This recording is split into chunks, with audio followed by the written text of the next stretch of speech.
గురుగారు ఆ పట్టు దేనితో పెడతారు? పచ్చకర్పూరంతో. పచ్చకర్పూరంతో. ఆహా, అంటే అది పచ్చకర్పూరమే ఎందుకని గురువుగారు? స్వామివారికి పరిమళ భరితమైన ద్రవ్యం అది ఒకటే కాబట్టి ఆ పచ్చకర్పూరం తెల్లగా ఉంటుంది. మిగతా అన్ని గతంలో చందనంతో పెట్టేవాళ్ళు ఒకప్పట్లో స్వామివారికి. అవును. చందనంతో పెట్టినప్పుడు అది అంతగా కనిపించేది కాదని చెప్పి తర్వాత పచ్చకర్పూరంతో స్వామివారికి తెల్లగా నామాన్ని అలంకరించడం జరుగుతుంది. మహాద్వారం అంటే గర్భగుడి ముందర ఉండే ద్వారమేనా మెయిన్ గురుగారు? మనం మొదట ద్వారం. ప్రారంభంలో ప్రవేశించేసే మొదటి గోపురమే మహద్వారం అంటారు. అక్కడ తర్వాత వెండి వాకిలి ఉంటుంది, తర్వాత గర్భాలయం లోపల స్వామివారి దగ్గరికి వెళ్తాం.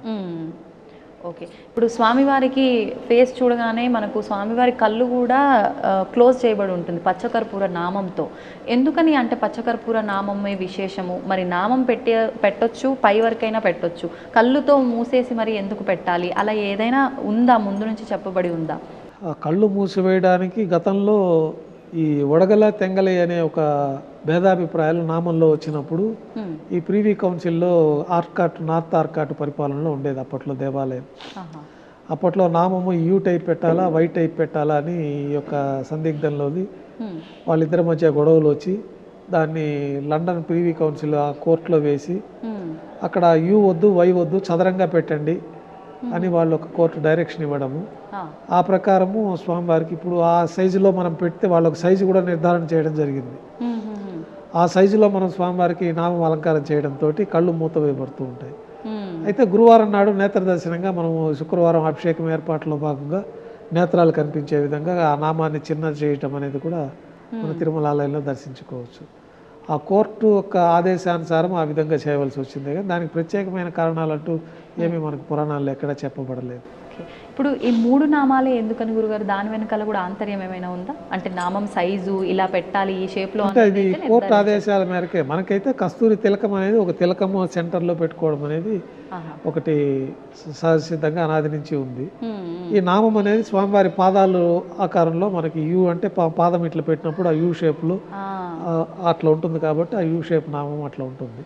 స్వామివారికి కూడా ఆ నామాన్ని అట్లా అలంకరించి మధ్యలో నల్లటి కస్తూరి తిలకాన్ని మనము ఈ పునుగు దీంతో మనం కస్తూరి తిలకం అనేసి ఈ కస్తూరి ముఖం నుంచి వచ్చిన దాంతో కస్తూరి కూడా మనం అలంకారం చేయడం జరుగుతుంది. Okay okay. అయితే చాలామంది విశ్వసిస్తూ ఉంటారని నేను విన్నాను, అది వాస్తవమో ఏంటో తెలియదు కానీ తిరుమల క్షేత్రంలో కూడా అంటే షాపింగ్ మాల్స్ వాళ్ళు కానివ్వండి, ఇక్కడ నివసించే వారందరూ కూడా మిగతా రోజులంతా స్వామి పచ్చకర్పూర నామంతో కళ్ళు కప్పవేయబడి ఉంటాయి. గురువారమో మీరు చెప్పినట్టుగా ఒక్కరోజు మాత్రమే తీయబడి ఉంటుంది. ఈ రోజున స్వామి అందరినీ చూస్తుంటాడు, ఆ రోజున అబద్ధాలు ఆడకూడదు, ఇలా నిష్టగా ఉండాలి అని చెప్పి అంటూ ఉంటారట. అంటే ఆయన కళ్ళు మూసుకుంటే ఏంటి, తెరిస్తే ఏంటి, అంతా చూస్తూనే ఉంటాడు ఆయన. మరి దీని గురించి ఏం చెప్తారు మీరు? ఇది భక్తుల విశ్వాసము, వారికి ఆ విధమైన భయం అనేది అనాది కాలం నుంచి ఈ యొక్క తిరుమల క్షేత్రంలో ఇతర ప్రాంతాల్లో వారికి కూడా ఉన్నది ఆ సాంప్రదాయము. స్వామి కానీ దివ్య దృష్టి, స్వామివారి స్వరూపం, మనం స్వామివారిని చూసిన దానికంటే కూడా స్వామివారి దృష్టిలో మనం పడతాం ఖచ్చితంగా. ఆయన భక్తితోటి మనం తిరుమల క్షేత్రానికి వచ్చినప్పుడు ఆయన దృష్టిలో మనం పడతాము. అది దివ్య దృష్టితో ఉంటారు కానీ స్వామివారి ఇట్లా నేత్రాలు తెలిసి డైరెక్ట్గా మనం చూసినట్టు చూసే విధానం మనకు ఉండదు కదా. ఇప్పుడు మీరు ఇంతకు ముందర చెప్పినట్టు స్వామివారికి వేసిన మాలలు ఇవన్నీ కూడా వెనకాల వేస్తే ఎక్కడో తెలడం, ఇదంతా అవాస్తవం. మరి ఈ స్వామివారికి ఉపయోగించినవన్నీ ఏం చేస్తుంటారు గురుగారు? మనకు అనాది కాలం నుంచి శ్రీవారి ఆలయంలో ఈశాన్యం వైపున ఒక బావి ఏర్పాటు చేశారు. అప్పుడు కొద్ది పరిమాణంలో స్వామివారికి పుష్పాలంకరణ జరిగేది. తర్వాత వైభవం పెరిగినాక ఎక్కువ పుష్పాలంకరణ, టన్నుల కొద్ది స్వామివారి కైంకర్యాలకు పుష్పాలు వినియోగించడం జరుగుతూ ఉంది. అప్పట్లో ఆ పుష్పాలని తీసి ఆ బంగారు బావిలో వేయడానికి ఎవరు తొక్కని ప్రదేశంలో ఉండాలని చెప్పి అక్కడ వేయడము, తర్వాత అక్కడి నుంచి తీసుకెళ్ళి ఒక పారే నది దగ్గర కానీ ఒక చెట్టు మొదల్లో కానీ ఎవరు తొక్కని ప్రదేశంలో నిమజ్జనం చేయడం అనేది అనాది కాలం నుంచి ఉంది. శాస్త్రాలు కూడా ఆ విధంగానే చెప్పబడి ఉంది. ఆ యొక్క పద్ధతిని అనుసరించి ఆ బంగారు బావిలో పుష్పాలు వేయడం జరుగుతుంది. తర్వాత మన గార్డెన్ డిపార్ట్మెంట్ వాళ్ళు, ఉద్యానవన శాఖ వాళ్ళు ఆ పుష్పాలను తీసుకెళ్ళి లోయల్లో నిక్షిప్తం చేయడం జరుగుతుంది భూమిలో. అంటే జనావాసం లేని ప్రదేశం, జనావాసం ఎవరు తొక్కని ప్రదేశంలో, కొండలు లోయలు ఉన్నాయి కాబట్టి వాళ్ళు దానికి తగిన ప్రదేశంలో దాన్ని నిక్షిప్తం చేయడం జరుగుతుంది. ఇప్పుడు స్వామివారికి ఏదైతే ఈ పువ్వులు ఇవన్నీ మాలలు వస్తున్నాయో, అంటే నెయ్యి, పాలు ఇవన్నీ కూడా ఏదో ఒక రహస్యమైన గ్రామం నుంచే విశేషంగా వస్తుంటాయని, ఆ గ్రామవాసులు అంటే వాళ్ళు బయటికి రాకూడదు, ఆ గ్రామంలోకి ఇతరత్ర ఎవరు వెళ్ళకూడదు అని చెప్పి ఒక విషయం నేను విన్నాను. అది ఎంతవరకు వాస్తవం గురువు? ఇదంతా కల్పితాలే కానీ వాస్తవం కాదు. స్వామివారికి ఇక్కడ మన తిరుమల తిరుపతి దేవస్థానం వారు ప్రత్యేకంగా ఈ పశుశాల ఒకటి ఉన్నాయి, దాంట్లో పశువులు ఉన్నాయి. అక్కడి నుంచి పాలు తయారయ్యే అభిషేకానికి కానీ, ప్రతిరోజు నైవేద్యాలకు కానీ, ప్రసాదాలకు కానీ పాలన్నీ కూడా అక్కడి నుంచే వస్తాయి. అది మన పశువులు స్వామివారి దగ్గర ఆధీనంలో ఉండే పశుశాలలోనే ఇవన్నీ తయారవుతూ ఉంటాయి. ఇప్పుడు స్వామివారికి విశేషంగా అంటే మనకు అర్చనలు, అభిషేకాలు, బ్రహ్మోత్సవాలు అన్నారు. ఇలా విశేషంగా నిత్యము ఎలాంటి క్రతువులు జరుగుతూ ఉంటాయి, విశేషంగా ఎలాంటి క్రతువులు జరుగుతూ ఉంటాయి గురుగారు? ప్రతిరోజు స్వామివారికి ఒక మనుష్య స్వరూపంలోనే మనం సేవలు అందిస్తూ ఉంటాము. మనుష్య స్వరూపం. అది కూడా చిన్న పసి బాలుడికి, నెలల పిల్లకి తల్లి ఏ విధంగా అయితే సేవలు అందిస్తుందో ఆ విధంగా మన అర్చకులందరూ కూడా నియమనిష్టలతోటి స్వామివారిని పొద్దున్నే నిద్ర లేపటం దగ్గర నుంచి రాత్రి పడుకోపెట్టే ఏకాంత సేవ వరకు కూడా స్వామివారికి ఆ విధమైన కైంకర్యాలు చేసే విధానాల్ని మన విగర్స్ మహర్షి వారు ఏర్పాటు చేస్తున్నారు. మన శాస్త్రాలు, ఆ శాస్త్రాలను అనుసరించి మనం దేహం అంతా శుద్ధి చేసుకొని మన అనుష్ఠానాలు పూర్తి అయిన తర్వాత మడిగా మనం దేవాలయానికి వెళ్ళడం జరుగుతుంది. మొదట దేవాలయం శ్రీవారి కైంకర్యాలన్నీ ప్రారంభమయ్యేది సుప్రభాత సేవతో ప్రారంభమవుతాయి. అంటే మేలుకొలుపు అంటారు. ఈ సుప్రభాత సేవలో మనకి వేద పండితులు బంగారు వాకిల ముందు ఈ సుప్రభాత శ్లోకాలు పఠిస్తూ ఉంటారు. అటువైపు ఇటువైపు సేవా భక్తులంతా కూడా ఆ టికెట్లు తీసుకున్న భక్తులు అక్కడికి వచ్చి ఉంటారు. గర్భాలయంలో మనం ఏకాంత సేవలో మనకి ప్రతిరోజు మూలవర్ని పడుకోబెట్టే విధానం మనకు ఉండదు కాబట్టి అంత పెద్ద స్వరూపానికి మనం దానికి ప్రతినిధిగా భోగ శ్రీనివాసమూర్తి అని చెప్పి వెండి బింబం, పల్లవ మహారాణి 6వ శతాబ్దంలో స్వామివారి ఆలయాన్ని సందర్శించినప్పుడు ఆ వెండి బింబాన్ని మనకి ఇవ్వడం జరిగింది. ఆ భోగ శ్రీనివాసమూర్తి వారికే ఈ యొక్క కౌతుక బేరంగా మనకి ప్రతిరోజు ఉదయం స్వామివారికి ప్రతినిత్యం మనం అభిషేకాలు చేయం కాబట్టి వారికి ప్రతినిధిగా ఈ భోగమూర్తికి అభిషేకం చేయడము, మూలమూర్తికి ప్రతినిధిగానే ఈ భోగమూర్తికి రాత్రి ఏకాంత సేవ నిర్వహించడం కూడా జరుగుతుంది. అంటే గర్భగుడిలోనే ఎప్పుడు పాదాలకు అనుసంధానమై ఉంటారు. స్వామివారి మూలమూర్తికి సంధానంగానే ఉంటారు, అంటి పెట్టుకునే ఉంటుంది. ఆ భోగమూర్తికే మనకి కైంకర్యాలన్నీ కూడా చేయడం జరుగుతుంది. ఈ సుప్రభాత సేవలో మనం చేసే మేలుకొలుపు కార్యక్రమం కూడా పౌళింపు సేవ ముందు రోజు రాత్రి ఈ భోగమూర్తికే పౌళింపు సేవ జరుగుతుంది.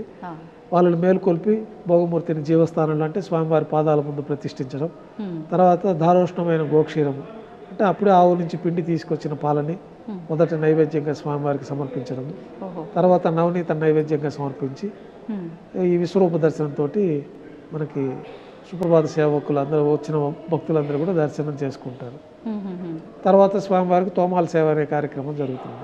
అంటే స్వామివారిని మేలుకొల్పిన తర్వాత స్వామివారికి ఉపచారాలు సమర్పించడం, స్వామివారికి పాద ప్రక్షాళన చేయడము, హస్తాలు కడుక్కోవడము, దంతధావనం చేయించడము, పసిపిల్లవాడికి తల్లి ఏ విధంగా చేస్తుందో ఆ విధంగా స్వామివారికి ఉపచారాలన్నీ చేసి అభిషేకం మూలవరులకు బదులుగా మనం భోగ శ్రీనివాసమూర్తికి అభిషేకం చేస్తాము. స్వామివారికి మంత్రయుక్తంగా మంత్రస్నానాన్ని సమర్పిస్తాము. ఇవన్నీ కూడా తోమాల సేవ అనే ఒక వైదిక కార్యక్రమంలో ఈ కార్యక్రమాలన్నీ కూడా జరుగుతూ ఉంటాయి. స్వామివారికి ఈ ఉపచారాలన్నీ సమర్పించిన తర్వాత స్వామివారికి కొత్తగా పుష్పమాలతో అలంకరణ జరుగుతుంది. తర్వాత ఇందులో ఏమన్నా తెలిసి తెలియక పొరపాట్లు జరుగుంటే చతుర్వేద మంత్రాలతోటి మంత్రపుష్పాన్ని సమర్పించి కర్పూర హారతితోటి తోమాల సేవ అనే కార్యక్రమం పూర్తి అవుతుంది. కర్పూర హారతి అంటే సాధారణమైన హారత అంటే ఎన్ని హారతులతో? పచ్చ కర్పూర హారతి, నక్షత్ర హారతి, 27 నక్షత్రాలకు సంబంధించి నక్షత్ర హారతి అని ఒకటి ఉంటుంది. ఆ నక్షత్ర హారతి, పచ్చ కర్పూర హారతి సమర్పణతోటి ఆ యొక్క పూజలు ప్రతిదీ పూర్తి అవుతూ ఉంటాయి. తోమాల సేవ అనంతరం స్వామివారికి బంగారు వాకిల్లో ఈయన చక్రవర్తి కాబట్టి కొలువు నిర్వహిస్తారు, దర్బారు. పూర్వం రాజుల కొలువులు అంతా కూడా ఆ గ్రామ పురోహితులు, రాజుల ఆస్థాన పురోహితులు వీరందరూ కూడా వెళ్ళి ఉదయాన్నే రాజుగారు సింహాసనంపైకి రాగానే వారిని పరివిధాలుగా స్తుతించి ఆ రోజు తిథివార నక్షత్రాలతోటి పంచాంగ శ్రవణం వినిపించడము, ఆ రోజు విశేషమైన పర్వదినాలు ఉంటే ఆ కార్యక్రమాలంతా కూడా రాజుగారికి విన్నవించే కార్యక్రమం ఒకటి ఉంటుంది. మనకు ఆగమ శాస్త్రం ప్రకారం కూడా శ్రీవారి ఆలయంలో దర్బారు నిర్వహిస్తారు. ఈ దర్బారుకు ప్రత్యేకమైన కొలువు శ్రీనివాసమూర్తి అని ఒక మూర్తి ఉన్నారు, చిన్న మూర్తి. ఆ మూర్తిని బంగారు వాకిల్ లోపల రాముల వారి వేడకి బంగారు వాకిల్కి మధ్యలో ఉండే ఘంటా మండపంలో ఈ యొక్క దర్బార్ నిర్వహిస్తారు. ఈ దర్బార్లో స్వామివారికి మనము మంత్రయుక్తంగా స్తోత్ర పాఠం చేయడము, తర్వాత ఆ రోజు తిథివార నక్షత్ర యోగ గ్రహణాలతో పంచాంగ శ్రవణం చెప్పడము, స్వామివారి ఆలయాల్లో స్వామివారి ఆధీనంలో నడిచే ఆలయాల్లో విశేష ఉత్సవాలు ఉంటే అవన్నీ కూడా స్వామివారికి తెలియపరచడము, ఆ రోజు భక్తులు సమర్పించిన కానుకలంతా కూడా స్వామివారికి విన్నవించుకోవడం, దాన్ని ఒక పుస్తకంలో మనం అక్కడ ఎంటర్ చేసుకోవడం కార్యక్రమాలు కూడా కొలువు అనే కార్యక్రమం నిర్వహించడం జరుగుతుంది. ఈ కొలువు పూర్తి అయిపోయిన తర్వాత ఈ కొలువులోనే స్వామివారికి నువ్వుల పొడి, బెల్లం పొడి కలిపిన మిశ్రమాన్ని, సొంటి కలిపి ఉంటుంది, ఒక ప్రత్యేకమైన మిశ్రమాన్ని స్వామివారికి నైవేద్యంగా సమర్పిస్తారు. ఎందుకని గురుగారు ఈ విశేషమైన ప్రసాదమే? అది స్వామివారికి తీపి తినిపించడం కార్యక్రమంలో భాగంగా ఈ కొలువులో స్వామివారికి ఆ ప్రసాదం నైవేద్యంగా సమర్పిస్తారు. తర్వాత స్వామివారికి ప్రీతిపాత్రమైన నవనీతాన్ని కూడా నైవేద్యంగా సమర్పించడం జరుగుతుంది. కర్పూర నీరాజనంతో ఈ కొలువు పూర్తయిపోతుంది. తర్వాత సహస్రనామార్చన ప్రారంభమవుతుంది. 1000 నామాలతోటి తులసి దళములతోటి స్వామివారి పాదపద్మాలకు అర్చన నిర్వహిస్తారు. అయితే దేవాలయాల్లో జరిగే ఈ పూజలు ఈ కైంకర్యాలన్నీ కూడా ఈ రాజా రాష్ట్ర గ్రామ యాజమాన్యాలు ప్రపంచమంతా సుభిష్టంగా ఉండాలి, ప్రజలందరూ ఆయురారోగ్యాలు అష్టైశ్వర్యాలతో ఉండాలని చెప్పి ఈ యొక్క పూజా కార్యక్రమాలన్నీ నిర్వహించడం జరుగుతుంది. లోక కళ్యాణం కోసం మన అర్చకులు చేసే కార్యక్రమాలు. మాకు సొంతంగా ఏమన్నా మా కార్యక్రమాలు మా యొక్క కోరికలు నెరవేరాలంటే మేము గృహంలో మా దేవతలు గృహదేవత అర్చనతోటి ఆ కోరికలు నెరవేరుతూ ఉంటాయి. దేవాలయంలో మేము చేసే పూజలంతా కూడా అర్చకులు చేసే పూజలంతా లోకక్షేమం కోసము భక్తుల క్షేమం కోసము జరుగుతూ ఉంటుంది. సొంతంగా ఏమి కోరుకోవటం సొంతంగా మనకు స్వామివారి అనుగ్రహించి మనకి ఏం కావాలో స్వామివారి ప్రసాదిస్తారు. ఈ జీవితం ప్రసాదించింది కూడా స్వామివారు. ఇన్ని కోట్లాది మంది భక్తులకి మధ్య మాకు ప్రత్యేకంగా స్వామివారి పాదసేవ చేసుకొని ఆయనకి ఈ సేవ చేసుకున్న భాగ్యాన్ని కూడా స్వామివారు ప్రసాదించింది. కాబట్టి అది మేము కోరకుండానే స్వామివారు మాకు ఏం కావాలో అవన్నీ కూడా స్వామివారి ప్రసాదిస్తూ ఉంటారు. లోకక్షేమం కోసం దేవాలయంలో ఈ సహస్రనామార్చన ఈ పూజలన్నీ పూర్తయిపోతాయి. తర్వాత ప్రాతకాల నైవేద్యంలో భాగంగా స్వామివారికి విశేషంగా అన్నప్రసాదాలన్నీ కూడా నైవేద్యంగా సమర్పించడం జరుగుతుంది. ఈ అన్నప్రసాదాల్లో కూడా మాతృప్రసాదం అని చెప్పి మొట్టమొదటిగా గర్భాలయం లోపలికి వచ్చే ప్రసాదం అదొకటే. ఎందుకంటే ఒకళ్ళు మాతాదేవి మొట్టమొదటిసారిగా తన చేతితోటి స్వామివారికి భూలోకంలో ఈ ప్రసాదాన్ని సమర్పించారు కాబట్టి మాతృప్రసాదం పెరుగన్నం. అంటే దాంట్లో తిరగమాత్ర లేకుండా నెయ్యి పదార్థం ఏది కలవకుండా, నెయ్యి నూనె ఈ పదార్థాలు కలవకుండా పాలు పెరుగుతోటి తయారు చేసిన మాతృప్రసాదాన్ని మొట్టమొదటి నైవేద్యంగా స్వామివారికి నైవేద్యంగా సమర్పిస్తారు. ఇది ముందు రోజే తయారు చేస్తారు లేదా ఆ రోజు తయారు చేస్తారు. అప్పటికప్పుడే తెల్లవారి ఉదయం మనం సుప్రభాత సేవలో ఈ ఆలయంలో ప్రవేశించిన తర్వాత ఈ పాచక కైంకర్య పనులు అంటే పోట్లో ప్రసాదాలు తయారు చేసే వాళ్ళని పాచకులు అంటాము.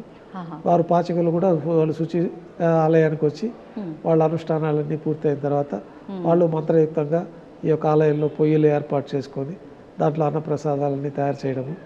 అన్నప్రసాదాలన్నీ కూడా ఎవరి దృష్టి దాని మీద పడకుండా దానిపైన మూతలు పెట్టి పవిత్రంగా శ్రీవారి గర్భాలయంలోకి తీసుకురావడము.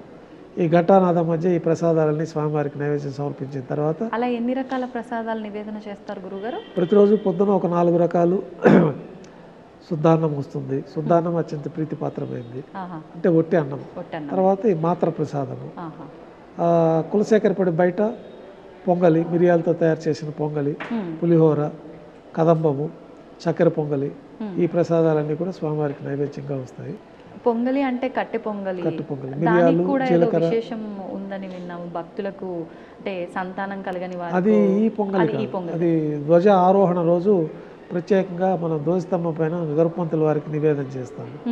అది గరుడు ప్రసాదంగా సంతానం లేని వారికి సంతానం కలుగుతుంది అనేది ఆ ప్రసాద స్వీకరణతో జరుగుతుంది. అది ఏ రోజు అన్నారు గురుగారు? అది బ్రహ్మోత్సవాల్లో ధ్వజ ఆరోహణం రోజు. నిత్యం మనకి ఆదివారం నాడు మళ్ళీ ప్రత్యేకంగా ఒక ప్రసాదాన్ని స్వామివారికి అమృత కలశం అనే ప్రసాదాన్ని నైవేద్యంగా సమర్పిస్తాము. ఆ ప్రసాదం దొరికితే కూడా సంతానం లేని వారికి సంతానం కలుగుతుంది తప్పకుండా. అది అమృత కలశం అని చెప్పి మిరియాలు, జీలకర్ర, తర్వాత నెయ్యి, మినుములు, బియ్యము వీటన్నిటిని దంచి ఒక ప్రత్యేకమైన అమృత కలశం, ఉడకబెట్టని ప్రసాదం అని, వీటన్నిటిని బెల్లం వేసి దంచి ఒక ప్రసాదం తయారు చేస్తారు. పొడిగా ఉంటుందా గురుగారు? ముద్దగానే ఉంటుంది. అమృత కలశం అనేది పూర్వకాలం మంచి ప్రసాదంగా ఉండేది. తర్వాత ఆ స్థానంలో ఈ లడ్డు రావడం జరిగింది. ఈ లడ్డు కూడా మొదట బూందీగా స్వామివారికి నైవేద్యం పెట్టేవాళ్ళు. మొదట బూందీ కూడా లేదు, కలకండ నైవేద్యం పెట్టేవాళ్ళు. మొదట కలకండ నైవేద్యంగా సమర్పించేవారు. తర్వాత ఈ ఉత్తరాది భక్తులందరూ రావడము, ఈ మహంతుల పరిపాలనలో వాళ్ళు బూందీని ప్రసాదంగా ఏర్పాటు చేయడం జరిగింది. కాలక్రమేణా అది లడ్డూగా రూపాంతరం చెందింది. అది లడ్డు కూడా ప్రతినిత్యం కళ్యాణం జరుగుతుంది కాబట్టి కళ్యాణ అద్భుత గాత్రాయ కామితార్థ ప్రదాయని అని కళ్యాణం కోసమే స్వామివారు భూలోకానికి వచ్చారు, పద్మావతి దేవుని కళ్యాణం చేసుకున్నారు. కాబట్టి ఈ లడ్డూ ప్రసాదాన్ని కూడా మనం భక్తులందరికీ కూడా ఎక్కువ కాలం నిల్వ ఉండే ప్రసాదంగా ఈ ప్రసాదాన్ని వాళ్ళు తీసుకెళ్ళచ్చు. గతంలో ఇది ఉండేది మనకి బూందీ ప్రసాదం. ఇప్పుడు ఈ లడ్డూ ప్రసాదాన్ని అత్యంత ప్రీతిపాత్రమైన ప్రసాదంగా తిరుమల క్షేత్రాన్ని దర్శించిన భక్తులు వారి వారి గ్రామాలకు తీసుకెళ్ళి మరి బంధుమిత్రులకు అందరికీ కూడా ఈ ప్రసాదాన్ని ఇచ్చి వారందరికీ కూడా స్వామివారి అనుగ్రహం వచ్చే విధంగా కోరుకుంటూ ఉంటారు. చాలామంది భక్తుల విశ్వాసం ఏంటి అంటే, స్వామి మమ్మల్ని ఇంకా పిలుచుకోలేదు, మేము ఆయన దర్శనానికి వెళ్ళలేదు, అయినా ఆయన ప్రసాదం మా వరకు వచ్చిందంటే ఆయన చల్లని చూపు మా పైన ఉంది అని భావిస్తారు. అంతే కదా, స్వామివారి దగ్గర నుంచి పిలుపు వచ్చినట్టే. ఈ లడ్డూ ప్రసాదం తీసుకున్న తర్వాత స్వామివారికి వారికి ఒక సమయం కేటాయించి దర్శనాన్ని కూడా అనుగ్రహిస్తారు. వాళ్ళు రావడానికి అన్ని ఇబ్బందులు లేకుండా బయలుదేరి వచ్చి స్వామివారి దర్శనం చేసుకుంటారు. అంటే స్వామివారికి కావాలంటే బంగారం వెండి పాత్రల్లో నివేదన చేయొచ్చు, కానీ కుండ అంటే మట్టి పాత్రలో స్వామికి నివేదన చేస్తారు అని చెప్పి విన్నాను. అది అంటే ప్రతినిత్యమా, విశేషంగా ఏదైనా రోజా గురువుగారు? అది గతంలో చేసేవారు. తర్వాత మనకి వెండి, బంగారు, కంచు, ఈ మట్టి పాత్రలు విశేషంగా చెప్పబడింది ఆగమ శాస్త్రాల్లో కూడా. అప్పటి కాలంలో ఇంత సౌలభ్యం లేదు కాబట్టి ఆ మట్టి పాత్రలో స్వామివారికి నైవేద్యం చేసేవాళ్ళు. ప్రసాదాలు కూడా ఆ మట్టి పాత్రలోనే తయారు చేసేవారు అనేది మనకి పెద్దలు చెప్పేవారు. తర్వాత కాలంలో మనకి వెండి పాత్రలు, కంచు పాత్రలు అంతా కూడా తయారవుతున్నాయి కాబట్టి ఇప్పుడు శ్రేష్టంగా వెండి పాత్రలో స్వామివారికి నైవేద్యాలు వస్తాయి. కులశేఖరపడి బయట వచ్చే ప్రసాదాలన్నీ కంచు పాత్రలో వస్తాయి. అత్యంత ముఖ్యమైన ప్రసాదం ఈ మాత్ర ప్రసాదం కాబట్టి ఈ మాత్ర ప్రసాదం వెండి గంగాళంలోనే తీసుకొని వస్తూ ఉంటారు. ఓహో, అంటే ఒక్కొక్క ప్రసాదం ఒక్కొక్క రకమైన పాత్రలో విశేషంగా నివేదన చేస్తూ ఉంటారు. ఈ ప్రసాదాలన్నీ ప్రాతకాల నైవేద్యంగా అయిపోతాయి. తర్వాత భక్తుల దర్శనం యథావిధిగా కొనసాగుతుంది. కొద్ది విరామం తర్వాత మాధ్యాహ్నిక ఆరాధనలు ఉంటాయి. ఈ మాధ్యాహ్నిక ఆరాధనలో స్వామివారికి విశేషంగా అష్టోత్తర శతనామాలతో అర్చన జరుగుతుంది. నైవేద్యంగా కూడా అన్న ప్రసాదాలు నైవేద్యంగా సమర్పించడం, తర్వాత భక్తులు సర్వదర్శనానికి వదులుతారు. ఈ లోపల ఉత్సవాలు లోపల ఉంటారు. వారికి ఉత్సవాలన్నీ భక్తులకి కామ్యోత్సవాలుగా కొన్ని ఉత్సవాలు జరుగుతూ ఉంటాయి. ఈ కామ్యోత్సవాలన్నీ ఉత్సవమూర్తులకే జరుగుతుంది. ఈ ఉత్సవమూర్తులు శ్రీదేవి భూదేవి సమేతంగా శ్రీ మలయప్ప స్వామివారు. మలయప్ప కోణంలో స్వామివారు కనపడి ఈ యొక్క విగ్రహాలు లభ్యమైనవి కాబట్టి మలయప్ప స్వామి అని పేరు వచ్చింది. ఎవరికి గురువు గారు? ఉత్సవమూర్తులు. ఉత్సవమూర్తికి అంటే ఒక రకంగా స్వామివారికి స్వామివారి స్వరూపం. 5 రూపాలలో స్వామివారికి ఆరాధన చేస్తే విశేషంగా ఉంటుందని చెప్పి మనకు ఆగమ శాస్త్రాల్లో చెప్పబడింది. ఏ ఏ రూపాలు గురువు? ధ్రువమూర్తి అంటే మూలమూర్తి, కౌతుకమూర్తి అంటే భోగమూర్తి, ఉత్సవమూర్తి అంటే ఉత్సవర్లు మలయప్ప స్వామితో, స్నపనమూర్తి బలిమూర్తి. స్నపనమూర్తి అంటే మనకు దర్బార్ శ్రీనివాసమూర్తి, తర్వాత బలిమూర్తిగా మనకి ఉగ్ర శ్రీనివాసమూర్తిగా ఉన్నారు. ఈ 5 రూపాలలో స్వామివారికి ఆరాధనలు జరుగుతూ ఉంటాయి. 5 కూడా సాక్షాత్తు ఈ ఉత్సవ విగ్రహాలన్నీ కూడా బ్రహ్మదేవుల వారు ప్రతిష్ఠించిందనే చెప్తారు. అది అన్ని కాలగర్భంలో కలిసిపోయి భూమిలో కలిసిపోయిన తర్వాత మనకి మలయప్ప కోణంలో స్వామివారు తిరిగి లభ్యమవుతారు. అందువల్ల ఆ ఉత్సవమూర్తులు తీసుకొచ్చి మనం ఉత్సవమూర్తులుగా వారికి అన్ని ఉత్సవాలు, నిత్యోత్సవాలు, పక్షోత్సవాలు, మాసోత్సవాలు, సంవత్సరోత్సవాలు, బ్రహ్మోత్సవాలు అన్నీ కూడా స్వామివారికే జరుగుతుంది. ఈ భక్తులు ఏదైనా కోరికలు ఉండి వారు ఏదైనా సేవలు చేయించదలుచుకున్నప్పుడు మూలవర్లకి ఈ సేవలన్నీ చేయించే అవకాశం ఉన్నది కాబట్టి ఈ ఉత్సవాలకి విశేషంగా ఆగమ శాస్త్రాల్లో చెప్పబడి ఉన్నాయి కొన్ని సేవలు. ఆ సేవలన్నింటినీ కూడా మనం శ్రీవారాలయంలో ఏర్పాటు చేయడం పెద్దవాళ్ల కాలం నుంచి జరిగింది. మొట్టమొదటిగా కళ్యాణోత్సవాన్ని ఏర్పాటు చేశారు. ఈ భక్తులందరూ కూడా వాళ్ళ ఇంట్లో శుభ కార్యక్రమాలు జరగాలని, ఈ కళ్యాణం జరగాలన్నా ఇంకేదైనా శుభ కార్యక్రమాల కోసం కళ్యాణోత్సవం చేయించుకుంటే వారికి అన్ని శుభాలు జరుగుతాయని చెప్పి ఈ కళ్యాణోత్సవాన్ని ప్రవేశపెట్టడం జరిగింది. ఉభయదేవులతో ఈ మాధ్యాహ్నిక నివేదన పూర్తి అయిన తర్వాత మలయప్ప స్వామివారు కళ్యాణ మండపానికి వేంచేస్తారు. అక్కడ స్వామివారికి అంగరంగ వైభవంగా అగ్ని ప్రతిష్టతో కూడి విశేషంగా వైదికంగా ఈ కళ్యాణోత్సవాన్ని భక్తుల కోసం నిర్వహించడం జరుగుతుంది. నిత్యము జరుగుతుందా గురువుగారు? నిత్య కళ్యాణం. స్వామివారికి గతంలో ఎక్కువ మంది భక్తులు లేరు. అప్పుడు ఇప్పుడు ఈ కామ్యోత్సవాల కింద భక్తులు ఆ యొక్క కోరిక కోరుకొని ఆ యొక్క కోరికతోటి వచ్చి ఆ డబ్బులు కట్టిన వారికే కళ్యాణోత్సవం జరిగేది.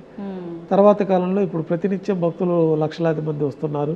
దీంట్లో వేలాది మంది కళ్యాణోత్సవం స్వామివారికి టికెట్లు తీసుకొని కామ్యోత్సవాలుగా ఈ కళ్యాణోత్సవాలు చేయించుకుంటూ ఉంటారు. ఈ కళ్యాణోత్సవాలన్నీ కూడా మనకి సంపంగి ప్రాకారంలో కళ్యాణ మండపంలో జరుగుతుంది. ఈ కళ్యాణోత్సవంలో కూడా వైదికంగా స్వామివారికి విశేష ఉత్సవంగా ఆగమ శాస్త్రాల్లో చెప్పబడినట్లు పుణ్యావచనం జరుగుతుంది. ఆ స్థలం అంతా శుద్ధి, స్వామివారికి వాడే ద్రవ్యాలంతా శుద్ధి కోసం ఆ పుణ్యావచనం అనే కార్యక్రమం. తర్వాత అంకురార్పణ అని ప్రతి ఉత్సవానికి శుభసూచకంగా అంకురార్పణ కార్యక్రమం కూడా జరుగుతుంది. రక్షాబంధన కార్యక్రమం జరుగుతుంది.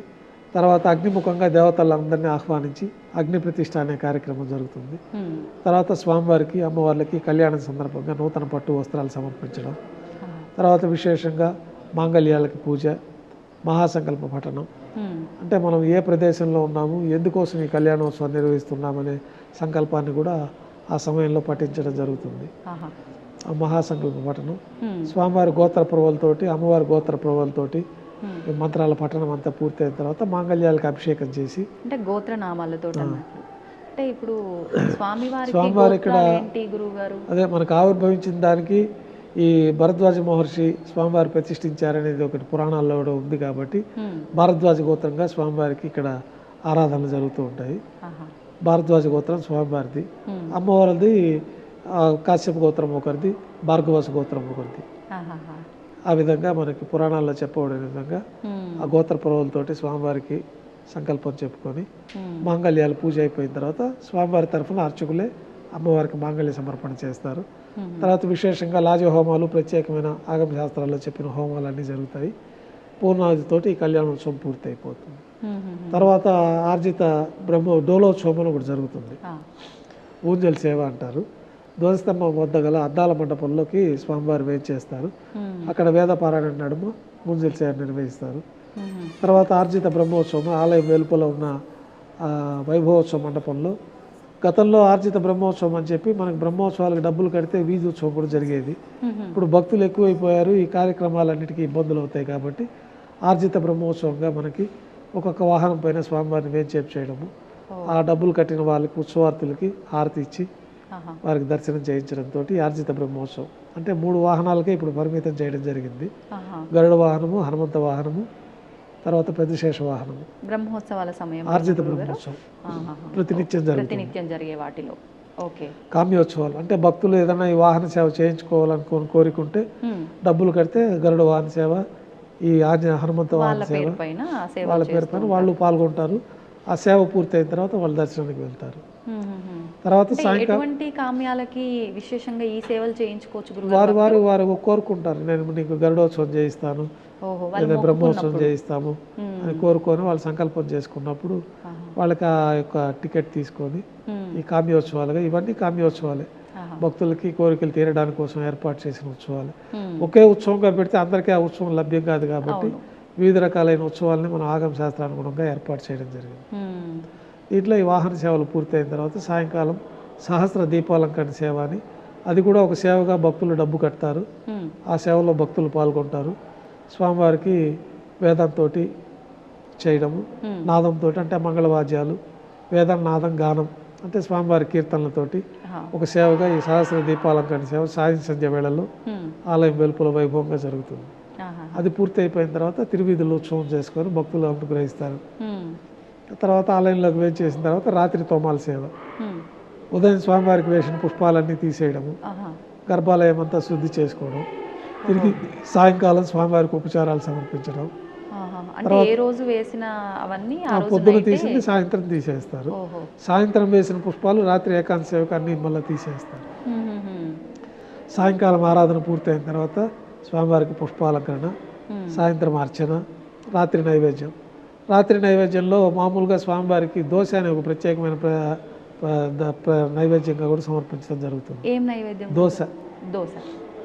పెద్ద దోశ, బాగా నెయ్యితో తయారు చేసిన దోశ. అనాది నుంచి రాత్రి నైవేద్యంలో దోశ ముఖ్యంగా స్వామివారికి గర్భాలయం లోపల అల్పాహారం లాగా అది నైవేద్యంగా వస్తుంది. తర్వాత మిరియాలతో చేసిన పొంగల్ కూడా నైవేద్యంగా మొళహోర అంటారు. ఆ మొళహోర ప్రసాదం కూడా లోపలే వస్తుంది. మొళహోర అంటే మిరియాలు బాగా పౌడర్ చేసి, మిరియాలు, నెయ్యి, అన్నము కలిపిన ప్రసాదమే మొళహోర అంటారు. అది కట్టు పొంగల్ అంటే మిరియాలు అట్లాగే ఉంటాయి, జీలకర్ర అవన్నీ ఉంటాయి. ఈ మొళహోర అనే ప్రసాదంలోది నెయ్యి, మిరియాల పొడి, అన్నము, శుద్ధాన్నం, వీటినన్నింటినీ కలిపితే మొళహోర ప్రసాదం తయారవుతుంది. ఆ మొళహోర దోశ విశేషంగా నైవేద్యం. తర్వాత పులిహోర, కదంబము, దద్దోజనము ఇవన్నీ కూడా రాత్రి నైవేద్యంలో పెడతారు. తర్వాత తిరువీస నైవేద్యం అని చెప్పి, అర్ధరాత్రి నైవేద్యం అని చెప్పి బెల్లం పొంగలి అర్ధరాత్రి నైవేద్యముగా అది ఒక తిరువీస నైవేద్యం అని అదొకటి పెడతాము. చివరిగా ఇంకా ఏకాంత సేవలో స్వామివారికి బాగా దారోష్ణమైన గోక్షీర నైవేద్యంగా పెట్టడం. ఈ రాత్రి చేసిన తోమాల సేవలో సమర్పించిన పుష్పమాలికలన్నింటినీ కూడా తీసేసి గర్భాలయం శుద్ధి చేసుకొని బ్రహ్మదేవులు వారు వచ్చి ఇక్కడ ఆరాధన చేస్తారని మనం గతంలో చెప్పుకున్నాము. ఆ బ్రహ్మదేవులు ఆరాధన కోసమని ఆ బంగారు పంచపాత్రలు ఉంటాయి. దాంట్లో ఒక పవిత్రమైన బంగారు బిందెలోని తీర్థాన్ని మంత్రయుక్తంగా ఆ యొక్క పాత్రలోకి మనం వేయడము. తర్వాత ఏకాంత సేవలో భాగంగా కౌతుకమూర్తి అంటే భోగ శ్రీనివాసమూర్తి వారికి బంగారు పట్టు పాన్పు పైన పౌళింపు సేవలో భాగంగా పడుకోబెట్టడము. అన్నమయ్య కీర్తనలు, తరిగొండ వెంగమాంబ వంశస్థులు, మన అర్చకులు అందరూ చేరి స్వామివారికి వైభవంగా ఈ ఏకాంత సేవ నిర్వహించడం. తర్వాత కర్పూర నీరాజనంతో స్వామివారి కైంకర్యాలన్నీ ఆ రోజు కైంకర్యాలు పూర్తి అవుతాయి. ఏ సమయం అవుతుంది గురుగారు ఇప్పటి వరకు? దాదాపు 12 తర్వాత ఏకాంత సేవ జరుగుతుంది. 12 తర్వాత. అయితే నేను ఈ ఏకాంత సేవ తర్వాత స్వామి ఇంకా నిద్రిస్తారు, నిద్రించే ముందు పద్మావతి అమ్మవారి దగ్గరికి కాసేపు అలా వెళ్ళొస్తారు అని చెప్పి ఏదో విన్నాను, అది వాస్తవం మా గురుగారు? అదైతే మనకి ఎక్కడ అట్లా లేదు, ఇక్కడ స్థల పురాణంలో ఎట్లా లేదు. స్వామివారి దగ్గరికే దేవతామూర్తులు అందరూ వచ్చి బ్రహ్మదేవులతో సహా దేవతలందరూ వచ్చి దర్శించుకుంటారు. అదృశ్య రూపంలో ఈ కొండపైన అంతా ఎందుకు అంత దివ్యమైన శక్తి ఉంది తిరుమల క్షేత్రంలో అంటే ఋషులందరూ కూడా చెట్ల రూపంలో, పక్షుల రూపంలో దివ్యమైన అదృశ్య శక్తిలో స్వామివారిని దర్శించుకుంటూనే ఉంటారు అని నిత్యం. ఎందుకంటే వైకుంఠం ఇదే కాబట్టి. మామూలుగా మనకి పురాణాలు పంచాంగం ప్రకారం దేవతలకు 6 మాసం పగలు, 6 మాసం రాత్రి. దక్షిణాయన పుణ్యకాలం అంతా దేవతలు నిద్రించే కాలం. ఉత్తరాయణ పుణ్యకాలం అంటే మనకి దేవతలంతా మేల్కొనే సమయం. అది 6 నెలలు మేల్కొంటారు, 6 నెలలు పడుకుంటారు దేవతామూర్తులు. అందరూ దేవతలు అలానే. అందరూ. కానీ మనం ఎక్కువ విష్ణుమూర్తి ఒక్కరే యోగ నిద్రలో మేల్కొంటారు. అందరు దేవతలకి అదే స్వరూపం, అదే విధానమే. మనకి దక్షిణాయనంలో స్వామివారు పడుకుంటారు.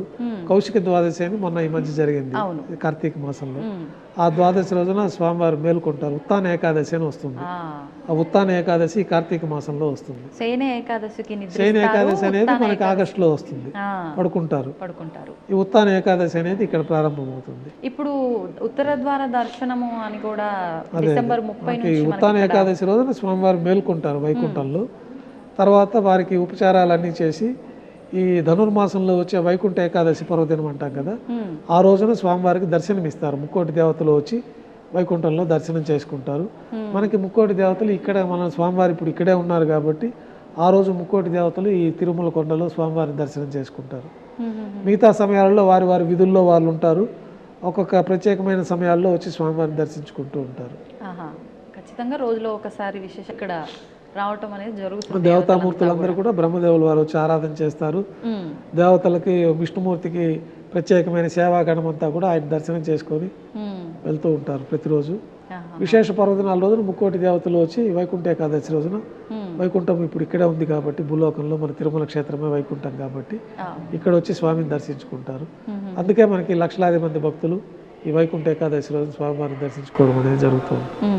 ఇప్పుడు మనకి డిసెంబర్ 30 నుంచి 10 రోజుల పాటు స్వామివారి విశేషమైన అంటే ఉత్తర ద్వారం దర్శనమైన గురుగారు. అంటే ఇక్కడ ఉత్తర ద్వారం అనేది ఇక్కడ సాంప్రదాయంలో లేదు. సాక్షాత్తు ఈ తిరుమలంతా వైకుంఠమే, ప్రత్యేకంగా వైకుంఠ ద్వారం అనేది లేదు. వైకుంఠమే క్రీడాద్రి పర్వతాలే ఇక్కడ ఉంది, వైకుంఠమే ఈ క్షేత్రంలో ఉంది. ప్రత్యేకంగా ఉత్తర ద్వారాలు అనేది మన ఆలయ నిర్మాణంలో ఎక్కడ ఉండదు, తూర్పు పడమర ద్వారాలే ఉంటాయి కాబట్టి. అయితే మనకు అదే వైకుంఠ ప్రదక్షిణ మార్గంగా వైకుంఠ ద్వారంగా మనం భావించి భక్తులందరూ ఈ పర్వదినాల రోజున అందులో వైకుంఠ ద్వార దర్శనం చేసుకొని అతి సమీపంగా స్వామివారి ప్రదక్షిణ చేసుకున్నాము ఈ వైకుంఠ ఏకాదశి పర్వదినం రోజునని చెప్పి ఆ విశిష్టత ఇక్కడ ఎక్కువగా ఉంది. ఓకే, ఇప్పుడు మీరు చెప్పినట్టుగా ఈ సేవలు, ఈ విశేషమైన విధానాలు, క్రతువులు అన్నీ కూడా నిత్యం జరిగేవి మాట్లాడుకున్నాం.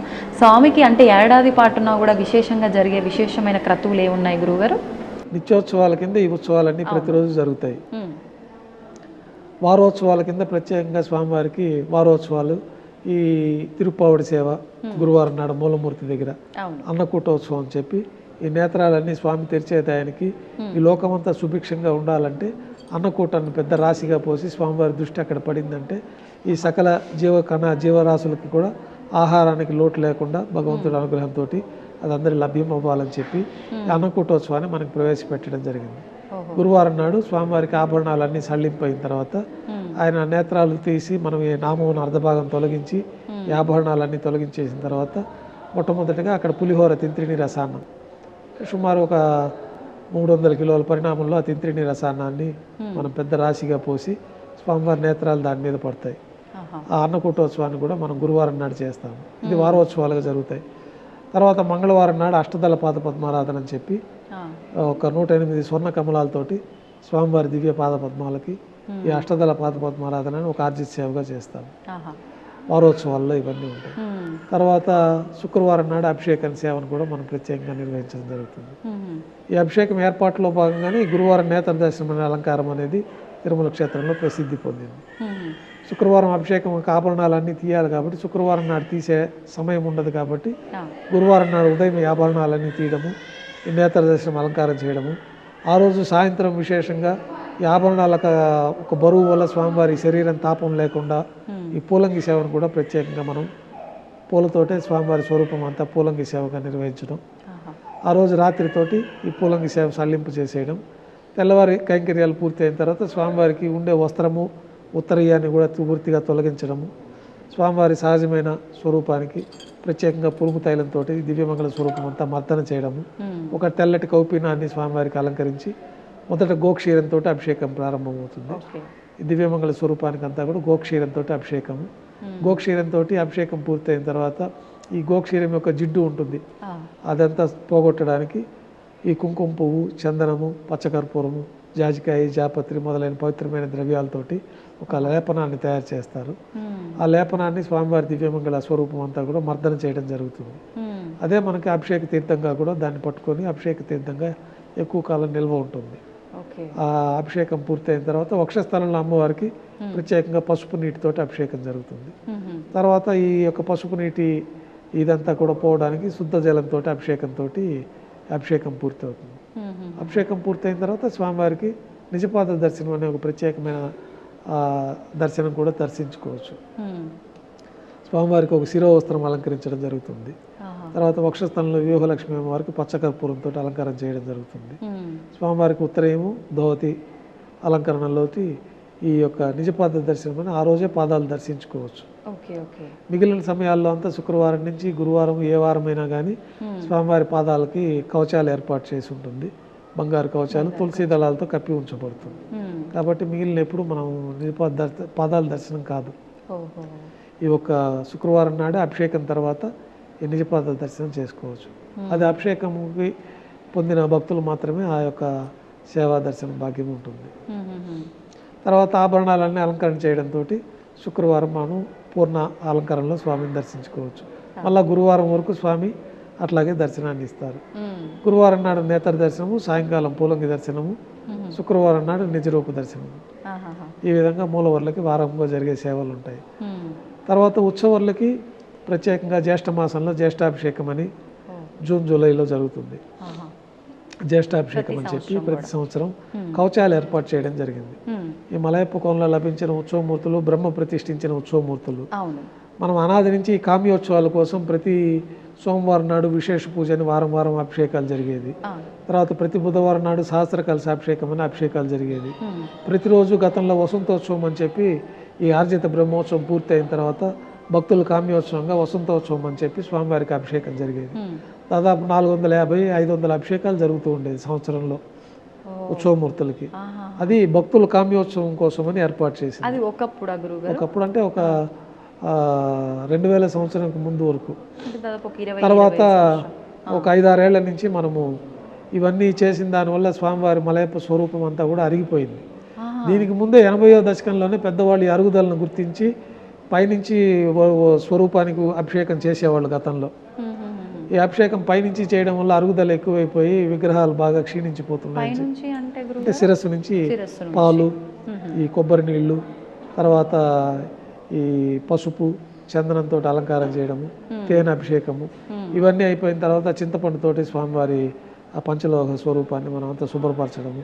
దీనివల్ల అరుగుదల బాగా ఎక్కువైపోయి ఈ యొక్క బ్రహ్మ ప్రతిష్ఠించిన మలయప్ప స్వామి వారు భవిష్యత్తు తరాలకు చూపించాలంటే అభిషేకాలు మార్పు చేయాలని అప్పట్లో వాళ్ళు పాదాల వరకే అభిషేకం పెట్టారు. ఆ పాదాల వరకే అభిషేకం పెట్టి ఈ స్వామివారి స్వరూపాన్ని ప్రతిరోజు మనం వేంచేపు చేసుకొని ఒక చోట నుంచి ఒక చోటికి ఉత్సవాలకు తీసుకెళ్లడము. దీంట్లో ఏమన్నా ఆ స్వరూపానికి భిన్నమయ్యే అవకాశాలు ఉంటాయి కాబట్టి దానికని ఒక కవచాలు ఏర్పాటు చేశారు. ఉత్సవాలకు పూర్తిగా ఉభయ దేవాలతో అమ్మవార్లకి స్వామివారికి ముందు వెనక ఒక బంగారు కవచాన్ని ఏర్పాటు చేసి ఈ పాదాలకు మట్టుకే అభిషేకం చేసేవాళ్ళు. తర్వాత ఆ పాదాల అభిషేకం చేయడం వల్ల కూడా పద్మపీఠం అంతా కూడా అరిగిపోయి పాదాలంతా కూడా జీర్ణమైపోయి కింద వరకే బాగా అరుగుదల ఎక్కువ కనపడతా ఉంది. ఆహాహా. దానిపైన ఈ అభిషేకాలు ఆపేస్తే మంచిదని చెప్పి మ్మ్. ఈ అభిషేకాలన్నీ తీసి సంవత్సరోత్సవాలుగా ఒకసారి ప్రవేశపెట్టిన ఉత్సవాన్ని ఆపకూడదు కాబట్టి మ్మ్. ఈ విశేష పూజ అనేది మాఘమాసంలో మాఘశుద్ధ పంచమికి విశేష పూజ, మ్మ్. ఆ విశేష పూజ సంవత్సరానికి జరుగుతుంది. మ్మ్. తర్వాత సహస్ర కలశాభిషేకము సంవత్సరంలో ఒకరోజు భోగ శ్రీనివాసమూర్తిని ప్రతిష్ఠించిన పర్వదినం రోజున ఈ భోగమూర్తికి సహస్ర కలశాభిషేకం జరుగుతుంది. అది ప్రతి బుధవారం జరిగేది ఓకే. ఈ యొక్క ఆర్జిత సేవలుగా. ఆహా. అయితే స్వామివారి రక్షణార్థమై దీన్ని తగ్గించి ఈ విధంగా దాన్ని సంవత్సరోత్సవాలుగా మార్పు చేయడం జరిగింది 2000 సంవత్సరం నుంచి. మ్మ్. ఆ ప్రకారం ఇప్పుడు జరుగుతూ ఉంటుంది. ఓకే. జూలైలో జ్యేష్ఠాభిషేకం సందర్భంగా ఈ కవచాలన్నీ కూడా రిపేర్ చేసి మ్మ్. ఒరిజినల్గా స్వరూపానికి అభిషేకం చేయడం 3 రోజుల పాటు. మ్మ్. తర్వాత విశేషంగా ఈ కవచాలకు హోమాలు మంత్రయుక్తంగా శుద్ధి అయిపోయిన తర్వాత ఆ కవచాల సమర్పణ జరుగుతుంది 3వ రోజు. విశేషంగా అంటే సంవత్సరంలో ఆ 3 రోజులు 3 రోజుల ఏ పాటు తిథుల ప్రకారంగా గురుగారు? జ్యేష్ఠమాసం జ్యేష్ఠమాసం జ్యేష్ఠమాసంలో పౌర్ణమికి పూర్తయ్యే విధంగా పౌర్ణమికి పూర్తి. జ్యేష్ఠ పౌర్ణమికి పూర్తయ్యే విధంగా 3 రోజుల పాటు ఈ జ్యేష్ఠాభిషేక మహోత్సవం. మ్మ్. ఈ కవచాలన్నీ తీసేసి మలయప్ప స్వామి సహజ స్వరూపానికి అభిషేకం చేయడము. ఆహా. మొదటి రోజు రత్నాల కవచాలు పెట్టి ఊరేగింపు ఉత్సవం చేయడం జ్యేష్ఠాభిషేకంలో. మ్మ్. రెండవ రోజు ముత్యాల కవచాల స్వామివారికి అలంకరించి ఊరేగింపు చేయడము. మ్మ్. మూడవ రోజున ఈ మంత్రయుక్తంగా ఈ జ్యేష్ఠాభిషేకంగా స్వర్ణ కవచాలన్నీ తిరిగి సమర్పణ జరుగుతుంది. ఆహా. ఆ రోజు నుంచి ఇంకా మళ్ళా మరుసటి సంవత్సరం జ్యేష్ఠ మాసం వరకు స్వామివారి స్వర్ణ కవచాలతోటే ఉంటారు. మ్మ్. మ్మ్. అది జ్యేష్ఠ మాసంలో జరుగుతుంది. ఓకే. తర్వాత మే నెలలో పద్మావతి పండినోత్సవాలు అని చెప్పి వైశాఖ మాసంలో స్వామివారికి జరిగింది కళ్యాణం కాబట్టి మ్మ్. ఈ గాంధర్వ వివాహం చేసుకున్నట్టుగా ఆ పరిణయ ఘట్టాలన్నీ కూడా స్ఫురించే విధంగా మనం లౌకికంగా ఒక పద్మావతి పరిణయ మహోత్సవం అని చెప్పి నారాయణగిరి ఉద్యానవనంలో 3 రోజుల పాటు విశేషంగా జరుగుతుంది. ఆహాహా. ఈ పద్మావతి పండినోత్సవాల్లో స్వామివారికి గాంధర్వ వివాహం కింద మ్మ్. మాలా పరివర్తన చేయడము, పూబంతులు ఒకరిపైన ఒకరు విసిరేసుకోవడము, మ్మ్. తర్వాత ఉభయ దేవేరుల్ని స్వామివారి చెంతకు చేర్చి ఆ ఉద్యానవనంలో స్వామివారికి వైభవంగా చతుర్వేద మంత్రాలు కీర్తనలతోటి స్వామివారిని స్తుతించుకోవడము. గాంధార వివాహం అంటే ఏంటి గురుగారు? అంటే పద్మావతి పండుగము స్వామివారు ఈ మొట్టమొదటిగా నారాయణగిరి ఉద్యానవనంలో చూసినట్టు ఆ యొక్క ప్రతీకగా మనం ఆ ఉత్సవాలను 3 రోజుల పాటు వైభవంగా మొదటి రోజు ఏనుగు వాహనం పైన అక్కడికి చేరుకుంటారు. ఓకే. రెండో రోజు గరుడ వాహనం పైన చేరుకుంటారు. మ్మ్. మూడో రోజు అందరూ చేరి పల్లకీలో తిరిగి వస్తారు ఆ ఉద్యానవనం నుంచి. మ్మ్. మ్మ్. ఇట్లా ఆ ఉత్సవాన్ని కూడా ఏర్పాటు చేయడం జరిగింది. మ్మ్. ఇవన్నీ సంవత్సరోత్సవాల్లో భాగంగా ఈ ఉత్సవాలు జరుగుతాయి. ఓకే. ఓకే. పద్మావతి పండిన తర్వాత ఈ వేసవి కాలంలో స్వామివారికి తెప్పోత్సవాలు 3 రోజుల పాటు వైభవంగా నిర్వహిస్తారు. ఆ. ఈ తెప్పోత్సవాల్లో కూడా మనకి గర్భాలయంలో ప్రతిరోజు 3 యుగమూర్తులకి ఆరాధన జరుగుతూ ఉంటుంది. మ్మ్. ఈ పంచబేరాలు ధ్రువ, కౌతుక, ఉత్సవ, బలి, స్నపన బేరాలు, మ్మ్. మూలమూర్తి, కౌతుకమూర్తి, భోగ శ్రీనివాసమూర్తి, మలయప్ప స్వామివారు ఉభయ దేవేరులతో ఉగ్ర శ్రీనివాసమూర్తి. సంవత్సరంలో ఒకరోజు కౌశిక ద్వాదశి సూర్యోదయ పూర్వం 4 తిరువీధుల ఉత్సవం జరుగుతుంది. మ్మ్. గతంలో వారికి బ్రహ్మోత్సవాలు చేస్తే కొన్ని ఉపద్రవాలు ఏర్పడినాయని చెప్పి స్వామివారిని వేడుకుంటే ఈ మలయప్ప కోణంలో నా ఉత్సవమూర్తులు ఉన్నారు, వారికి ఉత్సవాలు నిర్వహణ చేయండి, ఈ సమస్యలన్నీ పోతాయని చెప్పినట్లు ఆ మలయప్ప కోణంలో దొరికిన ఉత్సవమూర్తులకే ఇప్పుడు ఉత్సవాలు జరుగుతూ ఉంటాయి. అయితే సంవత్సరంలో ఒక రోజున ఈ కౌశిక ద్వాదశి సూర్యోదయ పూర్వం మన ఉగ్ర శ్రీనివాసమూర్తికి ఉత్సవం జరుగుతుంది. మ్మ్. అట్లాగే రాముల వారు కృష్ణస్వామి వారు కూడా మన గర్భాలయంలో దర్శించుకోవచ్చు. ఓహో. ప్రతి రోహిణి నక్షత్రం రోజున కృష్ణస్వామికి ఉత్సవం జరుగుతుంది. మ్మ్. రాముల వారికి త్రేతాయుగమూర్తి రాముల వారు కాబట్టి అవును. రాముల వారు కూడా పునర్వసు నక్షత్రం రోజున ఉత్సవము. మ్మ్. ప్రత్యేకంగా ఈ హనుమ జయంతి, శ్రీరామనవమి పర్వదినాలలో రాముల వారికి విశేషంగా తిరువీధి ఉత్సవము, మ్మ్. ఈ ఉత్సవాలన్నీ కూడా జరుగుతూ ఉంటాయి. ఆ. కృష్ణస్వామి వారికి రోహిణి నక్షత్రం రోజులు, తర్వాత గోకులాష్టమికి ఈ ప్రత్యేకమైన పర్వదినాలు అట్లాంటప్పుడు స్వామివారికి కృష్ణస్వామికి విశేషంగా ఉత్సవాలు అభిషేకాలు కూడా నిర్వహిస్తూ ఉంటారు. శ్రావణాల పౌర్ణమి మ్మ్. ఆ రోజున కృష్ణస్వామి వారు ఊరేగింపుగా వరాజస్వామి పుష్కరిణికి వస్తారు. ఆ. అక్కడ యజ్ఞోపవితం జంధ్యాల పండుగలో యజ్ఞోపవితం కృష్ణస్వామి వారికి సమర్పించడం, మ్మ్. ఇట్లాంటి ఉత్సవాలన్నీ కూడా కృష్ణస్వామి వారికి ద్వాపర యుగమూర్తి, త్రేతాయుగమూర్తి రాముల వారికి కూడా ఉత్సవాలు జరుగుతాయి. ఈ తెప్పోత్సవాల్లో కూడా మొదటి రోజున రాముల వారికి ఉత్సవం జరుగుతుంది తెప్పలు. రెండో రోజున తెప్పల్లో కృష్ణస్వామి వారు వేంచేస్తారు. 3వ రోజు, 4వ రోజు, 5వ రోజు మలయప్ప స్వామి వారికి తెప్పోత్సవాలు జరుగుతాయి. మ్మ్. అనంతరం ప్రతి ఏటా పవిత్రోత్సవాలని ఆగమోక్తంగా ఈ ఉత్సవాలు జరుగుతాయి. ఆహా. మనకు తెలిసి తెలియక జరిగే దోషాలన్నీ భక్తుల వల్ల కానీ అర్చకుల వల్ల కానీ, రోజు జరిగే ద్రవ్యాలలో లోపాలు ఉన్నా కానీ, ద్రవ్యాలలో తెలిసి తెలియక జరిగే లోపాలన్నీ పోవడానికి, సమస్తమైన దోషాలు జరిగే దోషాలన్నీ భక్తుల వల్ల కానీ మన వల్ల కానీ, ద్రవ్య రూపంలో కానీ వస్తువు రూపంలో కానీ ఎక్కువైనా తక్కువైనా ఈ యొక్క ఎక్కువ ఎక్కువ తక్కువ ఆ కాలంలో జరిగిన వాటికి కూడా పర్యవసానంగా ఈ పవిత్రోత్సవాలు అనేది సంవత్సరానికి ఒకసారి చేస్తే ఈ దోషాలన్నీ పోతాయని చెప్పి ఆగమ శాస్త్రాల్లో చెప్పబడింది. ఆ ప్రకారంగా 3 రోజుల పాటు శ్రావణ మాసంలో ఈ పవిత్రోత్సవాలు అత్యంత వైభవంగా నిర్వహిస్తారు. ఈ పవిత్రోత్సవాల సందర్భంగా సంవత్సరంలో జరిగిన సమస్త దోషాలు తొలగిపోతాయి. పవిత్రోత్సవాల అనంతరం బ్రహ్మోత్సవాలు నిర్వహిస్తారు. ఈ బ్రహ్మోత్సవాలు స్వామివారి తిరుమల క్షేత్రంలో ఆవిర్భవించింది కన్యామాసం శ్రవణ నక్షత్రం. దానికోసమని అది అవబృధోత్సవంగా నిర్ణయించి ఆ రోజు మంగళ స్నానాలు అవబృధోత్సవం అంటారు. అంటే ఆ రోజు స్వామివారికి చక్రస్నాన మహోత్సవం ఇక్కడ జరుగుతుంది. దానికి ముందు 8 రోజుల నుంచి కూడా స్వామివారికి వైభవంగా ధ్వజ ఆరోహణ కార్యక్రమంతో ప్రారంభమవుతుంది.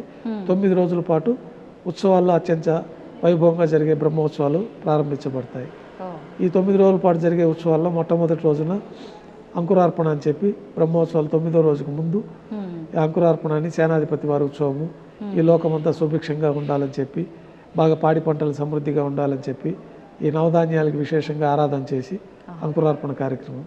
తర్వాత ధ్వజ ఆరోహణం, ఆ రోజు అనంత గరుడు విశ్వక్సేనులకు అందరికీ కూడా ప్రత్యేకమైన ఆరాధన చేయడము, స్వామివారికి బ్రహ్మోత్సవాల్లో భాగంగా విశేషంగా ఆభరణాల అలంకరణ చేయడము, తర్వాత గరుడు పటానికి ప్రతిష్ఠ చేయడము, ఆ గరుపంతుని 4 తిరువీధుల్లో ఉత్సవం చేసుకొని ఈ సుముహూర్తంలో ధ్వజ ఆరోహణ కార్యక్రమంలో ఈ గరుడు పటాన్ని మనం ధ్వజస్తంభం పైకి పంపిస్తాం.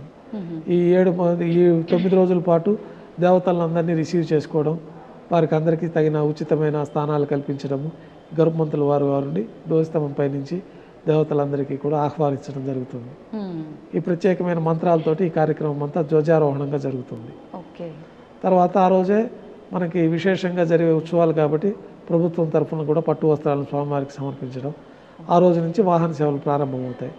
పెద్ద శేష వాహన సేవ, 2వ రోజు చిన్న శేష వాహన సేవ. ఇట్లా 9 రోజుల పాటు 9 వాహనాలు ఆగమ శాస్త్రాల్లో నిర్దేశించిన విధంగా 9 వాహనాలపైన స్వామివారికి వైభవంగా ఉత్సవాలు జరుగుతాయి. చివరి రోజున అవబృధోత్సవం చక్రస్నాన మహోత్సవంతో ఈ బ్రహ్మోత్సవాలు పరిసమాప్తమవుతాయి. ఈ వాహన సేవల్లో కూడా విశేషమైన వాహన సేవ ఏదైనా అన్నీ కూడా మనకు ఆగమ శాస్త్రంలో చెప్పబడింది. దాంట్లో స్వామివారికి అత్యంత ప్రాముఖ్యమైనది పెద్ద శేష వాహనము, తర్వాత గరుడ వాహనము, తర్వాత రథోత్సవము. ఈ 3 కూడా అత్యంత ప్రాశస్త్యమైంది. ఈ గరుడ వాహనం పైన స్వామివారికి మూలవర్లకి సదా సమర్పణలో ఉంటాయి. చతుర్భుజ లక్ష్మీహారము, తర్వాత శాలిగ్రామ హారము, తులసి పత్రమాల, సహస్రనామమాల, ఈ విశేషమైన ఆభరణాలన్నీ మూలవర్లకు సదా సమర్పణలో ఉంటాయి. అయితే గరుడ వాహనం రోజు మాత్రం మూలవర్లకు సమర్పించిన ఒక 3 ప్రత్యేకమైన ఆభరణాలు, తులసి పత్రమాల, చతుర్భుజ లక్ష్మీహారము, సహస్రనామమాల 5 పేటలుగా ఉంటుంది.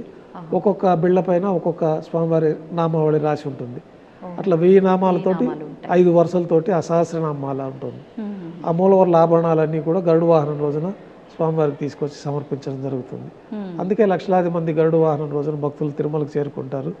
అందులో స్వామివారి యొక్క ఆపదల్లో ఉన్న వారికి కోరికలు తీర్చడానికి, వారిని కాపాడడానికి కూడా గరుడ వాహనం పైన భూలోకానికి వస్తారు. కాబట్టి అట్లాంటి గరుడ వాహనం పైన స్వామివారు ఊరేగుతూ ఉంటే విశేషంగా ఎంత దూరంలో ఉన్న భక్తులకు కూడా ఈ యొక్క కోరికలన్నీ తీరుతూ ఉంటాయి. కాబట్టి ఈ గరుడ వాహనానికి విశేషంగా లక్షలాది మంది భక్తులు వచ్చి ఏకకాలంలో మలయప్ప స్వామివారిని మూలవర్లకి ప్రతిరూపంగా ఆ మూలవర్ల ఆభరణాలని కూడా ఈ గరుడ వాహనం పైన దర్శించుకునే అవకాశం ఉంటుంది. తర్వాత రథోత్సవంలో స్వామివారికి ఈ రథం 4 చక్రాలు, 4 వేదాలు. రథమే స్వామివారి యొక్క దివ్యమంగళ స్వరూపం. ఈ స్వరూపంలో రథోత్సవంలో స్వామివారి దర్శించుకున్న వారికి పునర్జన్మ ఉండదని చెప్పి ఆగమ శాస్త్రాలు చెప్తుంది. అందువల్ల విశేషంగా రథోత్సవంలో కూడా మోక్షము, పునర్జన్మ ఉండదు. స్వామివారికి కూడా మనకి ఈ వరదహస్తము, కటిహస్తం అంటారు. వైకుంఠ అభయహస్తం అంటే ఇట్లా ఉంటుంది, వరదహస్తం అంటే ఇట్లా పాదాలు శరణ కోరిన వాడికి మోక్షాన్ని ప్రసాదిస్తానని చెప్పి భగవద్గీతలో కూడా స్వామివారు చెప్తారు. సర్వధర్మాన్ని పరిత్యజ్య మామేకం శరణం వ్రజ అహంత్వా సర్వపాపేభ్యో మోక్షయిష్యామి మా శుచః. అన్ని ధర్మాలని వదిలి నా పాదాలను శరణ కోరిన వారికి మోక్షాన్ని ప్రసాదిస్తాను అనేది మనకి భగవద్గీత శ్లోకం రూపంలో ఇప్పటికీ స్వామివారికి ఒక ఆభరణంగా అది అలంకరించబడి ఉంటుంది. ఆ వరదహస్తాల్లో ఆ వరదహస్తం స్వామివారి పాదాలు శరణ కోరిన వారికి మోక్షాన్ని ప్రసాదిస్తామని చెప్పి ఆ యొక్క విధానంలో మనకి మనకి రథోత్సవంలో స్వామిని దర్శించుకుంటే మోక్షం వస్తుంది, పునర్జన్మ ఉండదు. తర్వాత స్వామివారి పెద్ద శేషవాహనం, వైకుంఠంలో సదా వైకుంఠంలో స్వామివారి శేషవాహనం పైన పవళించి ఉంటారు కాబట్టి ఆ పెద్ద శేష వాహన సేవ కూడా విశేషంగా ఉంటుంది. ఈ విధంగా 9 రోజుల పాటు వాహన సేవలు స్వామివారికి.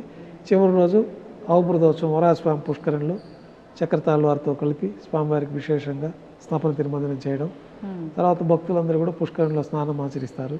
ఈ చక్ర స్నాన మహోత్సవంతో ఆ రోజు రాత్రి ధ్వజ ఆవాహనతో ఈ 9 రోజులు బ్రహ్మోత్సవాలు పూర్తవుతాయి. ఈ విధంగా స్వామివారికి మాసోత్సవాలు, పక్షోత్సవాలు విశేషంగా ఉంటాయి. ఇవే కాకుండా విశేష పర్వదినాలు ఉత్తరాయణం, దక్షిణాయనంలో కూడా స్వామివారికి ఆస్థానం నిర్వహిస్తారు. ఆనివారి ఆస్థానం అని చెప్పి ఈ దక్షిణాయన ప్రారంభంలో ఆనివారి ఆస్థానాన్ని కూడా వైభవంగా నిర్వహిస్తాం. తర్వాత స్వామివారికి వైకుంఠ ఏకాదశి ఈ పర్వదినాల్లో కూడా విశేషంగా విశేష వజ్రాభరణాలు అలంకరించడము ఈ కార్యక్రమాలన్నీ కూడా జరుగుతూ ఉంటాయి. ఓకే గురుగారు, స్వామివారికి సంబంధించిన అభిషేకానికి నీళ్లు అంటే కొద్ది దూరం పాటు అడవి ప్రాంతంలోంచి వెళ్ళి తీసుకొస్తారు అని చెప్పి విన్నాను, అది వాస్తవం? మనకు ఆకాశగంగా తీర్థాన్ని తీసుకొస్తారు. ప్రతిరోజు స్వామివారికి ఈ ఆరాధన చేయడానికి, స్వామివారికి అర్ఘ్యపాద్యాదులు సమర్పించడానికి, నైవేద్యంలో స్వామివారి తీర్థం స్వీకరించడానికి ఇవన్నీ కూడా ఆకాశగంగా నుంచి ప్రత్యేకంగా దానికి తిరుమల నంబి వంశీయులు ఉన్నారు. వారు బిందెల్లో తీసుకొని ఏనుగు పైన తీసుకొచ్చి శ్రీవారి ఆలయంలోకి పొద్దున్నే తీసుకొచ్చి ఇచ్చేస్తారు. ఎందుకని గురుగారు అక్కడ అనాది నుంచి ఆ పవిత్రమైన ఆకాశగంగా తీర్థంతో స్వామివారికి ఆరాధన జరుగుతూ ఉంటుంది. తర్వాత బంగారు బావి అని లోపల కూడా ఒక బావి ఉంది. ఆ బంగారు బావి తీర్థంతో ప్రసాదాలంతా కూడా అక్కడి నుంచి తయారు చేయడం జరుగుతుంది. అంటే ఆలయ ప్రాంగణంలోనే మనకి దర్శించుకొని బయట వచ్చినప్పుడు ఈ పోర్టుకు పక్కనే మనకు బంగారు బావి అని ఉంటుంది. దాంట్లో ఇదివరకు ఈ కాయిన్స్ అన్ని కూడా వేయడం జరుగుతూ ఉంది భక్తులు. దానికోసం దానికి ఒక పైన ఆచ్ఛాదన కూడా ఒకటి ఏర్పాటు చేయడం జరిగింది. అయితే మనం దర్శించుకోవచ్చు బంగారు బావిని. దాంట్లో తీర్థంతో మనకి పోట్లో ప్రసాదాలన్నీ స్వామివారికి తయారవుతూ ఉంటాయి. ఇప్పుడు మీరు ఇందాక అంటే చతుర్ముఖ బ్రహ్మ వచ్చి స్వామికి ఆరాధిస్తాడు అన్నప్పుడు మీరు మంత్రప్రోక్షణతో బంగారు బిందెలో జలం వేసి ఉంచుతారు అన్నారు. అది కూడా భక్తులకి అంటే పంచుతారా గురుగారు? అది మనకి సుప్రభాత సేవకు వచ్చిన వాళ్ళకి మాత్రమే అది దక్కుతుంది. మిగతా అప్పుడు అది ఉండదు. మామూలుగా తిరువారాధన తీర్థం ఉంటుంది. అది మామూలుగా ఏ దేవాలయంలో కూడా సుప్రభాత సేవ అనంతరం తీర్థం ఇవ్వరు. ఇక్కడ మనకి తిరుమలలో విశేషంగా చతుర్ముఖ బ్రహ్మదేవులు వారే వచ్చి స్వామి యొక్క ఆరాధన చేసిన తీర్థం ఉంటుంది కాబట్టి ఆ తీర్థాన్ని మనకి సుప్రభాత సేవలో భక్తులకు ఇస్తాము. తర్వాత తీర్థం ఆపేస్తాం. అలా నైవేద్యం అయిపోయిన తర్వాత 6 గంటల తర్వాతే తీర్థం వినియోగం ఉంటుంది. ఇప్పుడు ఈ తీర్థం కూడా అంటే స్వామివారికి విశేషంగా ఇలానే కలపాలి అంటే తులసాకులు వేసి లేదంటే ఏవేవో కలుపుతూ ఉంటారు. అలా తీర్థంలో మనకి ఆగమ శాస్త్రంలో చెప్పబడిన విధంగా యాలకులు, లవంగాలు, వీటి ప్రత్యేకమైన పరిమళ ద్రవ్యాలన్నీ కూడా కలపాల్సిందిగా మనకి చెప్పబడి ఉంది. ఈ శుద్ధ తీర్థంలో అవన్నీ కలిపే స్వామివారికి మనం సమర్పించడం జరుగుతుంది. ఆ తీర్థాన్ని మనం భక్తులకు వినియోగించడం జరుగుతుంది. ఇప్పుడు స్వామివారికి నామరూపంలో ఉన్న పచ్చకర్పూర నామం ఉంటుంది కదా గురుగారు, అది ఎన్ని రోజులకు ఒకసారి మారుస్తూ ఉంటారు? మార్చిన దాన్ని ఏం చేస్తూ ఉంటారు? అంటే మనకి గురువారం సగం నామంని తీసేస్తాము. అది మన అర్చకుల దగ్గరికే వస్తుంది పచ్చకర్పూరము. అది భక్తులకి ఏదన్నా ప్రసాదంగా ఇస్తాము. ఆ భక్తగా మనకి తీర్థం ఎక్కువ రోజులు నిల్వ ఉండదు కాబట్టి ఈ పచ్చకర్పూరంలో ఉన్న వాటిలో మహాప్రసాదం అంటారు. అత్యంత విలువైన ప్రసాదము, స్వామివారిని ఒక వారం పాటు అంటి పెట్టుకున్న ప్రసాదము. అది మనం ఆహారంగా కాకుండా ఔషధంగా స్వీకరించే ప్రసాదం. ఒక చిటిక పచ్చకర్పూరం నోట్లో వేసుకుంటే మనకి సకల శుభాలు కలుగుతాయి. తీర్థం స్వీకరించిన దానికంటే కూడా ఎక్కువ ఫలితం ఉంటుంది. అయితే అది అందరికీ లభ్యం కాదు, మనకి ఈ కొద్ది మందికి మాత్రమే ఉంటుంది. ఆ పచ్చకర్పూరం మన దగ్గరికే వస్తుంది. ఇప్పుడు శుక్రవారం నాడు పూర్తిగా పచ్చకర్పూరం తీసేసి అభిషేకం జరుగుతుంది. అభిషేకం పూర్తయి నిజపాద దర్శనం అయిపోయిన తర్వాత స్వామివారికి మళ్ళీ ఈ పచ్చకర్పూరంతో తిరునామం అలంకారం చేయడము, తర్వాత ఆభరణాలన్నీ అలంకారం చేయడము. మళ్ళా శుక్రవారం నాడే పూర్తిగా ఈ పచ్చకర్పూరాన్ని తీసేస్తారు. ఇప్పుడు అంటే ఇక్కడ అంటే తిరుమల క్షేత్రం అందరి భక్తుల వరకు రాదు సరే, అంటే ఆలయాల విషయానికి వస్తే భక్తుల వరకు కనుక ఆ పచ్చకర్పూర నామం రాగలిగితే దాన్ని భక్తులు ఏం చేసుకోవచ్చు అంటారు? పచ్చకర్పూరం స్వీకరించడమే. ప్రతిరోజు ఇంట్లో ఇంట్లో మనం ఏదైనా పర్వదినాలు బీరువాల పూజ రూమ్ లో పెట్టుకుంటాము. ప్రత్యేకమైన పర్వదినాలు ఉంటాయి. ఆ రోజున స్వామివారికి మనం ఇంట్లో ఆరాధన చేసుకొని దీపం వెలిగించి స్వామివారికి ఏదో నైవేద్యంగా పెడుతుంటాం. ప్రతిరోజు కూడా నైవేద్యం పెట్టేవాళ్ళు, ప్రతిరోజు గృహదేవతార్చన ఉన్నవాళ్ళు ఈ పచ్చకర్పూరాన్ని కొంచెం తీర్థంలో వేసుకొని స్వామివారికి నైవేద్యం అయిన తర్వాత ఆ తీర్థాన్ని స్వీకరించడం అనేది మంచి ఫలితాలు ఉంటాయి. స్వామివారి తిరుమలకు వచ్చి తీర్థం తీసుకున్నంత ఫలితం ఉంటుంది. ఓకే, అయితే ఇప్పుడు స్వామివారిని అంటే నామాలు ఆయనకు వెయ్యున్నా ఎవరికి తోచినట్టుగా వాళ్ళు పిలుచుకుంటారు స్వామిని ప్రేమతో. అంటే అనాథ రక్షకుడు అంటుంటారు, ఆపద్ బాంధవుడు అంటుంటారు, వడ్డీ కాసులవాడు అంటుంటారు, రకరకాలుగా పిలుస్తారు. విశేషంగా వడ్డీ కాసులవాడు అనే విషయం తీసుకుంటే అంటే ఆయన కుబేరుడికి అప్పు తీసుకున్నందుకు వడ్డీలు కడుతూనే ఉంటాడు కలియుగాంతం అనడానికి ఒక వివరణ, లేదు అంటే మనం ఏదైనా ముడుపు కట్టినా మొక్కుకున్నా అది నెరవేర్చడం ఆలస్యం అయితే వడ్డీతో సహా చెల్లించాలనా, అది ఏ రకంగా అర్థం చేసుకోవచ్చు? అంటే కుబేరుడికి మనకి పురాణాల్లో చెప్పినట్లు కలియుగాంతం వరకు ఈ భక్తులకి రక్షణ కల్పిస్తూ వారి కోరికలను తీర్చడానికి భక్తులకి అత్యంత ప్రీతిపాత్రమైనది మెయిన్గా 3 ఉంటాయి. ఒకటి వస్త్రము, తర్వాత శిరోజాలు, తర్వాత అలంకరణ పరంగా వారికి ఆభరణాలు. వీటిని అన్నింటినీ త్యాగం చేసి ఆయన శరణాగతి పొంది ఆయనకి సమర్పించుకునేస్తే స్వామివారి అనుగ్రహం కలుగుతుంది అనేది ఈ కలియుగంలో. ఈ కలియుగాంతం వరకు భక్తుల దగ్గర ఈ కానుకలు స్వీకరించి కుబేరుడికి వడ్డీగా చెల్లిస్తామన్నది వాళ్ళ ఒడంబడిక. స్వామివారు అర్చావతార స్వరూపంలో ఇక్కడ శిలా స్వరూపం అయిపోయారు పద్మావతి పండిన అనంతరం. స్వామివారు వైకుంఠం నుంచి భూలోకానికి వచ్చిన తర్వాత మానవుడిలాగా అయిపోయి శ్రీనివాసుడిగా మారిపోతారు. శ్రీ మహావిష్ణువు అనే పేరు ఉండడు, శ్రీనివాసుడిగా నామకరణం చేస్తారు. ఒకలమాత పేరే ఉండదు స్వామికి, మానవ రూపంలో భూలోకానికి వచ్చేసారు కాబట్టి. ఆ శ్రీనివాసుడు అంటే లక్ష్మీ నివాసుడు, లక్ష్మి ఆయన దగ్గరే ఉంటుంది. ఆయన వచ్చి ఈ భూలోకంలో కళ్యాణం చేసుకోవాలనుకున్నప్పుడు ధనం అవసరం అవుతుంది. కుబేరుడు వద్ద అప్పుగా తీసుకుంటారు. ఒకలమాతాదేవి వారి ద్వారా అప్పుగా తీసుకొని అంగరంగ వైభవంగా ఆకాశ మహారాజు పుత్రికగా మనకి పద్మావతి అమ్మవారు ఉన్నారు, వారి ద్వారా ఈ యొక్క కళ్యాణం జరుగుతుంది. ఈ కళ్యాణంలో తీసుకున్న అప్పు కోసం అని చెప్పి కలియుగాంతం వరకు వచ్చే వడ్డీని వడ్డీగా చెల్లిస్తారని ఒక ఒడంబడిక ఉన్నట్టు మనకి పురాణాలు తెలుస్తుంది. ఆ యొక్క దీనిపైన కూడా వడ్డీ కాసులు వాడ అని పేరు వచ్చింది. అట్లాగే భక్తులు కూడా వాళ్ళు స్వామివారికి ఇప్పుడు మీరు ఒక 100 రూపాయలు మీకు సమర్పించుకుంటానంటారు, ఆ టైంకి సమర్పించుకోలేకపోతే దానికి అదనంగా మరికొంత నగదును చేర్చి అపరాధ రుసుం కింద వడ్డీ కాసుల కింద దాన్ని చేర్చుకొని సమర్పించడం అనేది జరుగుతూ ఉంటుంది. అంటే చేర్చడం మనకు తోచినంత చేర్చొచ్చు అంటారు, తోచినంత దాన్ని. అట్లాగే ముడుపులు కట్టుకోవడం అనేది కూడా ఉంటుంది. వాళ్ళ ఒక కామ్యం కోసం, ఒక కోరిక కోసం స్వామివారికి ఒక పవిత్రమైన రోజున, ఒక శుభదినం రోజు వాళ్ళు ఏదో స్వామివారి ఇంట్లో ప్రార్థన చేసుకొని వాళ్ళ కుటుంబం అంతా ఒక కోరిక కోరుకోవడం, దాన్ని ఒక పసుపు బట్టలో పవిత్రంగా ఒక నగదు రూపంలో బిళ్ళలుగా రూపాయలు 5 రూపాయలు కాయిన్స్ దాంట్లో ముడుపు కట్టి ఆ ముడుపును అట్లాగే పూజ రూమ్లో ఉంటుంది. పవిత్రంగా వాళ్ళకి కోరిక అంతా తీరిపి స్వామివారి అనుగ్రహం తేట పిలుపు వచ్చినప్పుడు ఆ ముడుపు తీసుకొని ఇంకా కొంతమంది గ్రామంలో మిగతా భక్తులు కూడా రాలేని వాళ్ళ దగ్గర కూడా ఈ గ్రామంలో తిరుగుతారు.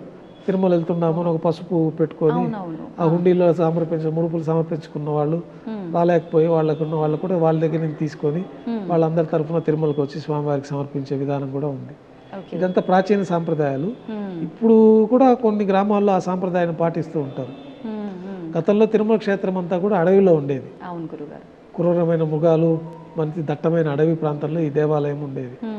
మొట్టమొదట మనకి ఆది కలియుగంలో అక్కడ ఆవిర్భవించినప్పుడు స్వామివారికి విశ్వకర్మే వచ్చి ఈ దేవాలయాన్ని మణులు, మాణిక్యాలు, బంగారంతో నిర్మాణం చేసినట్టు మనకి పురాణాలు. తర్వాత యుగాలు అంతమైనప్పుడు ఇవంతా భూముల్లో కలిసిపోవడం, తర్వాత స్వామివారి శిలాస్వరూపం మాత్రం అట్లాగే ఉండడం, ఆ శిలాస్వరూపాన్ని మనకి స్వప్నంలో కనిపించే స్వామివారి ఆవిర్భవింపు చేసుకోవడం, తిరిగి మనం ఆలయ నిర్మాణం చేసుకోవడం. ఈ కలియుగం ప్రారంభంలో కూడా 3-4 శతాబ్దాల తర్వాత, అంతకుముందు ఆది మానవులుగా మనకి జ్ఞానం ఏమి ఉండదు. తర్వాత కొంతకాలం జరిగినాక మనం మానవ స్వరూపం పూర్తిగా రావడము, తర్వాత యోగ దృష్టితోటి పెద్దల ద్వారా, ఋషుల ద్వారా, గురువుల ద్వారా మనకి కొన్ని విషయాలు, ఈ పంచాంగ విషయాలు వారికి యోగ దృష్టితో ఇవన్నీ గతంలో జరిగినవన్నీ వాళ్ళు తెలుసుకోవడము, వాళ్ళందరూ గ్రంథాల రూపంలో మనకు అందించడము, మనం దాన్ని పరిశీలించి ఇవి పాత జరిగిన విషయాలని మనం తెలుసుకోవడం జరుగుతుంది. ఆ విధంగా కలియుగంలో స్వామివారికి 3-4 శతాబ్దాల నుంచి ఆలయ నిర్మాణం జరిగింది.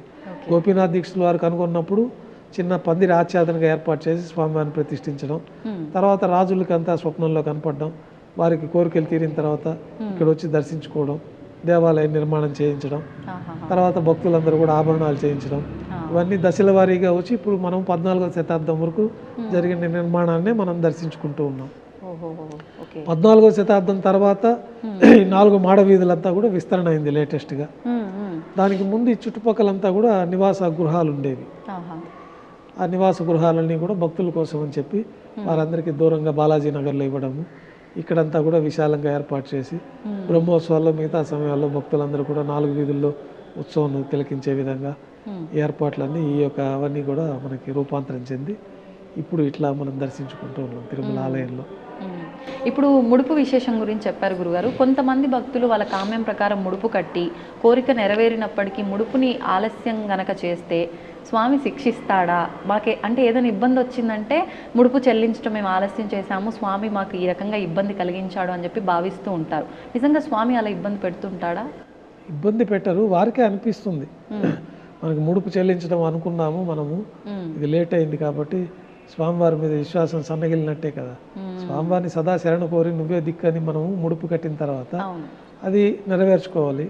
నెరవేర్చుకునే అవకాశం వాళ్ళకి కలగనప్పుడు దానికి మళ్ళీ కొంత అదనంగా వేసుకొని వాళ్ళు తిరుమలకు వచ్చి స్వామివారికి ముడుపులు నెరవేర్చుకొని వారికి పరిపూర్ణమైన శుభాలు పొందుతూ ఉంటారు. ఇప్పుడు చాలామంది ఈ మధ్య కాలంలో కొన్ని వాళ్ళ కామ్యాల ప్రకారంగా నోములు వ్రతాలలో భాగంగా సప్త శనివార వ్రతం అని చెప్పి చేస్తూ ఉన్నారు. నిజంగా ఇది స్వామివారి విశేషంగా ఉందా ఈ వ్రతం అనేది? అంటే ఇది భక్తుల విశ్వాసంతో ఆచరించడమే సత్యనారాయణ స్వామి వ్రతము అనేది. ఆ విధంగా వెంకటేశ్వర స్వామికి ప్రత్యేకంగా వ్రతం అనేది ఇటీవల కాలంలో కొంతమంది దాన్ని ఆచరించడము, దానివల్ల సత్ఫలితాల స్వామివారి అనుగ్రహం కలగడము, ఏ రూపంలో అయినా స్వామివారిని శరణాగతి పొందడమే ప్రధానంగా మనకి ఆగమ శాస్త్రంలో చెప్పింది. ఆ శరణాగతి రకరకాల రూపాల్లో స్వామివారిని సేవించుకుంటూ ఉంటారు. ఇట్లాగైతే ఈ వ్రతాన్ని ఒకటి ఏర్పాటు చేసిన దానివల్ల నియమనిష్టలతోటి మామూలు రోజుల కంటే ఇంకా భక్తి శ్రద్ధలతోటి ఆ యొక్క దీక్ష తీసుకొని వాళ్ళు సప్త శనివారాలను కొంతమంది మండలం రోజు స్వామివారిని ఆరాధించుకుంటూ గోవిందమాలను వేసుకునే ఇది కూడా ఇటీవల ప్రారంభమైంది.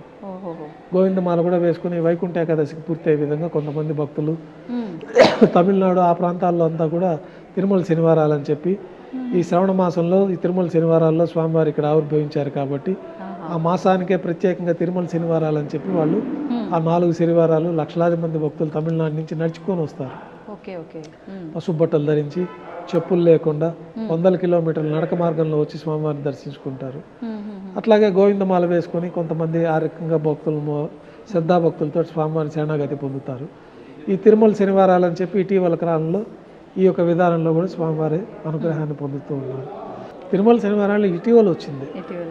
అది మిగతా వ్రతాలు అన్ని విధంగానే ఈ వారం రోజులు ప్రతి శనివారము భక్తి శ్రద్ధలతో పిండి దీపాలు వెలిగించుకోవడము, గోవిందనామాలు అష్టోత్తర శతనామావళితో అర్చన చేసుకోవడము, ఇవన్నీ లేని వాళ్ళు కూడా ఆ గోవిందనామావళి ఉన్నది కదా శ్రీనివాస గోవింద అని, ఆ గోవిందనామాలతోటి స్వామివారిని స్మరించుకోవడము, వాళ్ళు పుష్పంతో ఆరాధన చేసుకోవడము, తర్వాత పండు నైవేద్యంగా పెట్టడం, ఇంకా కొంత భక్తి శ్రద్ధలతో చేసేవాళ్ళు విశేషంగా అన్నప్రసాదాలు కూడా తయారు చేసి స్వామివారికి నైవేద్యంగా సమర్పించుకోవడం. భక్తి శ్రద్ధలతో చేసుకుంటే వారికి ఈ 7 శనివారాలు 40 రోజులు మండలం రోజులు స్వామివారి అనుగ్రహం పొంది వాళ్ళకి శుభాలు జరుగుతూ ఉంటాయి. ఏ రూపంలో అయినా స్వామివారిని శరణాగతి పొందడమే మనకి వీటన్నిటి పరమార్థం. కానీ ఏదైనా చేస్తున్నాము అనంటే కొంచెం నియమనిష్టలతో భక్తి శ్రద్ధ నియమనిష్టలతో చేసుకుంటారు. గురువుగారు, ఇప్పుడు ముడుపుల గురించి మాట్లాడుకున్నాము, మొక్కుల గురించి మాట్లాడుకున్నాం. కొంతమంది ముడుపులు ఈ మొక్కులు మర్చిపోతుంటారు. ఏదో ఆపద వచ్చిందని చెప్పి మొక్కుకుంటారు, ఆపద తీరిన వెంటనే అంటే మర్చిపోవాలని కాకపోయినా ఏదో రకంగా మర్చిపోతూ ఉంటారు. కొన్నిసార్లు స్వామి కలలో వచ్చి చెప్తాడు అని అంటుంటారు, కొన్నిసార్లు ఎవరి రూపంలో వచ్చి ఒక హింట్ ఇస్తుంటాడు అంటారు. అది ఎంతవరకు వాస్తవం అంటారు? వాస్తవంగానే జరుగుతుంది. చాలా మంది భక్తులకు అనుభవాలు అయ్యి ఉంటాయి. అవి వారు ముడుపు ఏదో చెల్లిస్తామనుకొని వాడు మొక్కుదలు చెల్లించుకోవడంలో ఆలస్యం అవడము, తర్వాత స్వామివారికి ఏదో ఒక రూపంలో వారికి ఈ ముడుపు చెల్లించలేదు కాబట్టి కొంచెం వారికి సమయం సరిగ్గా ఉండకపోవడము, కొన్ని ఉపద్రవాలు ఎదుర్కోవడము, స్వామివారికి ముడుపు మర్చిపోయాం కాబట్టి నిర్లక్ష్యం చేసినట్టే కదా. దానికి మళ్ళీ ప్రతిగా వాళ్ళు కొంత వచ్చి స్వామివారి అనుగ్రహం చేత ఆ ముడుపు చెల్లించుకుంటే మళ్ళీ సకల శుభాలు కలగడము అన్నీ జరుగుతూ ఉంటాయి. ఇప్పుడు అంటే నిలువు దోపిడీ అంటుంటారు. ఏదైనా మొక్కుకుంటే స్వామికి మనం మర్చిపోయి ఎప్పటికీ ఆ మొక్కు చెల్లించకపోతే స్వామివారే అలా కొన్నిసార్లు ఏదో రూపంలో దాన్ని తీసుకుంటాడు అంటుంటారు.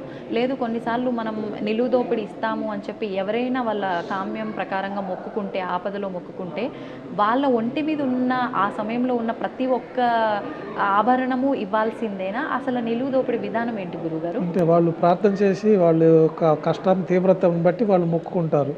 సాధారణంగా నిలువు దోపిడీ అనేది అందరూ చేసుకోరు. బాగా తీవ్రమైన ఇబ్బందులు ఉన్నప్పుడు ఇంకా స్వామివారే రక్షణ శరణాగతి, ఇంకా వేరే మార్గం లేదు, ఆయన కాపాడకపోతే ఈ పరిస్థితుల్లో నుంచి గట్టి ఎక్కలేమన్న భావన ఉన్నప్పుడు కొంతమంది నిలువు దోపిడీ అనే మొక్కుదలను మొక్కుకుంటారు. ఆ సమయంలో వారి ఒంటిపైన ఏమేమి ఉన్నాయో నగలు ఆభరణాలు మొక్కినప్పుడు ఆభరణాలు మాత్రం మ్మ్. వాటిని స్వామివారికి సమర్పించుకోవడంతో ఈ నిలువు దోపిడీ అనే మొక్కుదల పూర్తి అవుతుంది. మ్మ్.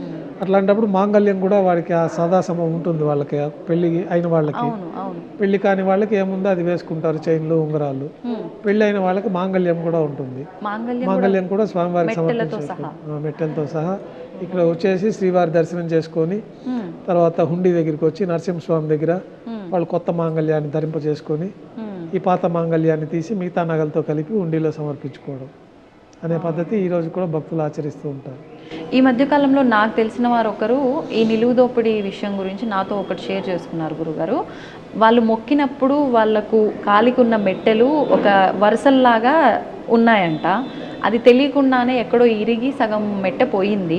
ఇప్పుడు నేను మొక్కినప్పుడు పూర్తి మెట్టె ఉంది, తర్వాత ఇప్పుడు సగమే ఉంది, మరి నేను దీని బదులు కొత్త మెట్టె తీసుకొని వేయాలా, లేకపోతే ఇంతవరకే ఉంది కాబట్టి ఇంతవరకే వేయాలా అనేది నన్ను ఒక సందేహం అడిగారు. అంతవరకే ఉండేది అంతవరకే వేయచ్చు. మన శరీరం పైన ఉండేదే వేస్తాం కాబట్టి వేస్తాము. మ్మ్. అట్లా వాళ్ళకి అది మిస్ అయిపోయింది, ఎక్కడో పోయింది, ఇరిగిపోయి కనపడలేదు అనిపించినప్పుడు దానికి సమానంగా ఏదన్నా మరొక మెట్టెలు తీసుకొని ఓ. ఆ ద్రవ్యానికి సమానంగా వేసుకోవడం అనేది కూడా చేసుకోవచ్చు. మ్మ్. గురుగారు, భక్తులు ఎన్నెన్నో అనుభవాలని స్వామివారు స్వయాన మాకు ఏదో ఒక రూపంలో కనిపించారని, కలలో వినిపించారు అని చెప్తూ ఉంటారు. మరి అంటే భక్తులు భక్తితో ఉన్నందుకే అంత వాళ్ళపైన అనుగ్రహం చూపిస్తారు. మీరు నిత్యము స్వామివారి సన్నిధిలోనే ఉంటూ ఉంటారు, వారి సేవల్లోనే మునిగిపోతూ ఉంటారు. మరి మీకు స్వామివారితో ఏమైనా అనుభవాలు జరిగాయా ఇప్పటి వరకు?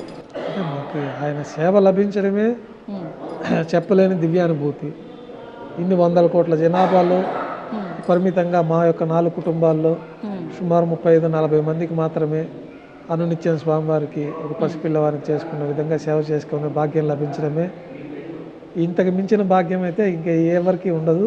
మనం కూడా ఊహించిన భాగ్యం అది. అటువంటి సేవా భాగ్యం మనకు లభించడమే మాకు తీవ్రమైన అనుభూతి. ఈ అనుభూతి మాటల్లో మనం చెప్పుకోలేము. మొదటగా మన పెద్దవాళ్ళ ద్వారా నుంచి మన దేవాలయంలో చిన్నప్పటి నుంచి వాళ్ళతో పాటు వస్తూ ఉంటాము. ఈ విధి విధానాలు, ఆగమ శాస్త్రాలు అభ్యసించడము, ఇక్కడ సాంప్రదాయాన్ని నేర్చుకోవడము, తర్వాత మనకి ఆగమం పూర్తి అయిపోయిన తర్వాత పాదసేవ అని మొట్టమొదటి కార్యక్రమం ఉంటుంది. ఆ పాదసేవతోటి నాకు మీరు సంతానంగా ప్రసాదించిన ఈ పుత్రుని కూడా మీ యొక్క సేవకి అంకితం చేస్తున్నాము అనే భావంతో ఆ పాదసేవ అనే కార్యక్రమం మన పెద్దవాళ్ళ ద్వారా జరుగుతుంది. ఎన్ని సంవత్సరాల వయసు? 17 సంవత్సరాల తర్వాత. ఓకే. మనకి ఉపనయనం అయిపోయిన తర్వాత నుంచి చేసుకోవచ్చు. అయితే మనకి వేద విద్యను అభ్యసించడానికి ఇప్పుడు కాబట్టి కొంచెం 16-17 ఏళ్ళు. మామూలుగా అయితే 7వ ఏట నుంచే ఉపనయనం పూర్తి అయిపోయిన తర్వాత మనం ఈ విద్యనంతా అభ్యసించి 14-15 ఏట మనకి ఆగమ శాస్త్రాలు పూర్తి అయిపోతే ఆయన పాదసేవ చేసుకొని ఆయన సేవకు అంకితం చేస్తారు. ఆ చేసినప్పుడు మొట్టమొదటిగా స్వామివారిని ప్రార్థన చేసుకున్నప్పుడే మనకి దివ్యమైన అనుభూతి, ఆ దివ్యమైన శక్తికి భయపడతాం కొంచెం. తర్వాత స్వామివారితో సాన్నిహిత్యం ఏర్పడిపోయిన తర్వాత మన తల్లి తండ్రి వాళ్ళతో సన్నిహితంగా ఉన్నట్టుగానే స్వామివారి దగ్గర భయభక్తులతోటి మనం నిత్యం ఒక పసిపిల్లవారికి చేసుకున్నట్టుగా శ్రద్ధాభక్తులు, భయభక్తులు, శుచి శుభ్రంగా నియమనిష్టలతోటి మనకి శాస్త్రాల్లో చెప్పబడే విధంగా మంత్రయుక్తంగా వీటన్నిటి లోపాలు ఏమన్నా జరిగితే కూడా ప్రతిరోజు శరణాగతితో స్వామివారిని ప్రార్థన చేస్తూనే ఉంటాం. ముందు గుళ్ళోకి వెళ్ళడమే, ఇంట్లో బయలుదేరేటప్పుడే మేము స్వామివారికి గృహదేవతార్చనలోనే స్వామి మీరు మాలో ప్రవేశించి మీ యొక్క కైంకర్యాలు చేయించుకునే విధానాన్ని చేసుకోవాల్సింది. ఈ మానవ దేహం వల్ల ఏదైనా తప్పులు జరిగితే మన్నించాలా, మీ సేవ కోసం మాకు ఈ జన్మను ప్రసాదించారు, మీరు మాలో ప్రవేశించి మీరు సేవ చేసుకోవాల్సిందే, కానీ మీకు సేవ చేసేంత శక్తి మానవ దేహానికి మాకు తెలిసి లేదు. మీరు ఇచ్చారు కాబట్టి జన్మ, మీరు మాలో ప్రవేశించి సంతృప్తికరమైన సేవ చేయించుకోవాల్సిందిగా శరణాగతి పొంది ఆ మంత్రాల ద్వారా మనం ఆలయంలోకి ప్రవేశిస్తాము. ఆలయంలోకి ప్రవేశించిన తర్వాత కూడా ప్రతి పూజ ప్రారంభంలో ఈ శరణాగతి మంత్రాలను చెప్పుకొని, ఎందుకంటే సాక్షాత్తు మహావిష్ణువు స్వరూపంలో నుంచే దేవతలు ఋషులే మేము మీకు చేయలేమని చెప్పినాక మనం మానవమాత్రలో ఈ జన్మలో మనం ఆయనకు చేయడం అనేది అసాధ్యమైన విషయం. అయితే ఆయన స్వరూపం మనలోకి వస్తేమని మనం చేయగల శక్తి మనకు వస్తుంది. అది అట్లాగే మనకి స్వామివారి స్వరూపంలోంచి మన విఘ్నోమునీంద్రులని మన గురువు గారు ఆయన ఆవిర్భవించడం, ఆయన ఈ విధి విధానాలన్నీ ఏర్పాటు చేయడము, ఈ విధి విధానాల్లో ఆ మంత్రపూర్వకంగా భగవంతుడి శక్తి మనలో ఆవాహన అయితేనే మనం చేయగలిగే శక్తి వస్తుందని చెప్పడము, ఆ మంత్రాలు పఠిస్తూనే మనం స్వామివారి సేవ చేసుకోవడం జరుగుతుంది. గురుగారు, శరణాగతి అనే ఒక పదాన్ని మీరు చాలాసార్లు వాడడం జరిగింది. అసలు నిజమైన శరణాగతి అంటే ఏంటి? ఏ రకంగా చూపించాలి భగవంతుడి దగ్గర? అంటే అన్నీ వదిలేసి మన పనే దైవంగా భావించాలి, ఫలితాన్ని స్వామివారికి వదిలేయాలి. ఏది మంచి జరిగినా చెడు జరిగినా స్వామివారి నిర్ణయం ప్రకారమే జరుగుతుంది. అన్నిటికీ ఆ స్వామి జరిపిస్తూ ఉన్నారు. ఆయన పాదాలే శరణము, ఇంక వేరే దిక్కు లేదు. ఏమన్నా మీరే మమ్మల్ని ఏదన్నా ఈ జీవితాన్ని కడతేర్చి మోక్ష మార్గం, చివరికి కావాల్సింది ప్రతి ఒక్కరికి మోక్షము. దానికి సంబంధించి మానవ జీవితంలో కొన్ని బాధ్యతలు ఉంటాయి, కొన్ని ఆశలు ఉంటాయి, కొన్ని ఇవన్నీ నెరవేర్చాల్సిందిగా స్వామివారిని శరణాగతి పొందుతూ ఉంటారు. వారికి జాతకరీత్యా కానీ స్వామివారి అనుగ్రహం చేత కానీ ప్రత్యేకమైన సౌలభ్యాలు, ప్రత్యేకమైన వాళ్ళకి ధన సంపాదన మార్గాలు, ఇతర గృహ సంపాదన మార్గాలు, వివాహకరం చేయాల్సిన వారికి వివాహము, సంతానం కావాల్సిన వాళ్ళకి సంతానము, ఇవన్నీ స్వామివారిని శరణాగతి పొంది స్వామివారి యొక్క అనుగ్రహం పొంది ఇవన్నీ జరుగుతాయని బాగా నమ్మే వాళ్ళకి తప్పకుండా విశ్వాసంతో స్వామివారిని కొలిచి ప్రార్థన చేస్తే పరిపూర్ణంగా విశ్వాసం నెరవేరుతుంది. గురుగారు, ఇప్పుడు మార్గశిర మాసంలో ఎక్కువగా స్వామి ఆరాధన విశేషంగా చేస్తూ ఉంటారు. ఎక్కువగా ఇబ్బందుల్లో ఉన్న వాళ్ళకి ఏ రకంగా అయితే, అంటే క్షేత్ర దర్శనాలు ఇవన్నీ పక్కన పెడితే వాళ్ళు స్వయాన స్వామికి ఏ రకంగా ఆరాధన చేసుకుంటే బాగుంటుందంటారు? ఇంట్లో మన గృహదేవత అర్చనలో చేసుకోవచ్చు. ప్రతిరోజు క్షేత్రాలకే వచ్చి ఆరాధన చేయాల్సిన నియమం ఎక్కడ మనకు ఆగమ శాస్త్రంలో కూడా చెప్పలేదు.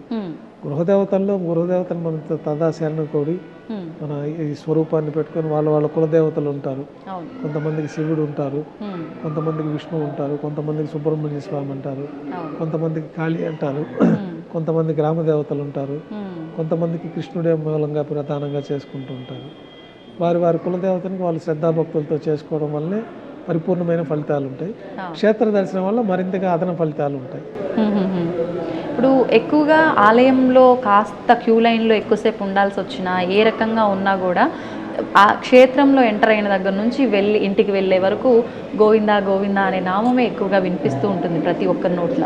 అంటే ఎందుకని ఈ గోవింద నామం ఎందుకు వచ్చింది గురుగారు అసలు? అంటే దీని వెనకాల ఏదో ఆంతర్యం ఉంది అని చెప్పి విన్నాను. ఈ గోవింద నామస్మరణ చేతనే సకల పాపాలు తొలగిపోతాయి అన్నది మనకి ఆ గోవింద అనే ఒక శబ్దానికి అర్థంగా ఉంటుంది మనకి సంస్కృతంలో. కాబట్టి గోవింద అని ఎలుగెత్తి ఆ గోవిందుని స్మరిస్తే సకల పాపాలు తొలగిపోతాయి, స్వామివారి పరిపూర్ణ అనుగ్రహం ఉంటుంది. అందరికీ మంత్రాలు తెలియవు. ఈ శరణాగతి మంత్రాలు, ఇతరత్ర అష్టోత్తర శతనామావళి, సహస్రనామావళి అందరికీ చెప్పలేరు. కాబట్టి ఈ గోవిందనామ స్మరణ చేతనే యజ్ఞయాగాదులు చేసిన ఫలితం కలుగుతుందని మనకి పురాణాల్లో చెప్పబడి ఉంది. అందువల్లే నిత్యం భక్తులు ఆ గోవిందనామ స్మరణ చేతనే స్వామివారి అనుగ్రహాన్ని పొందుతూ ఉంటారు.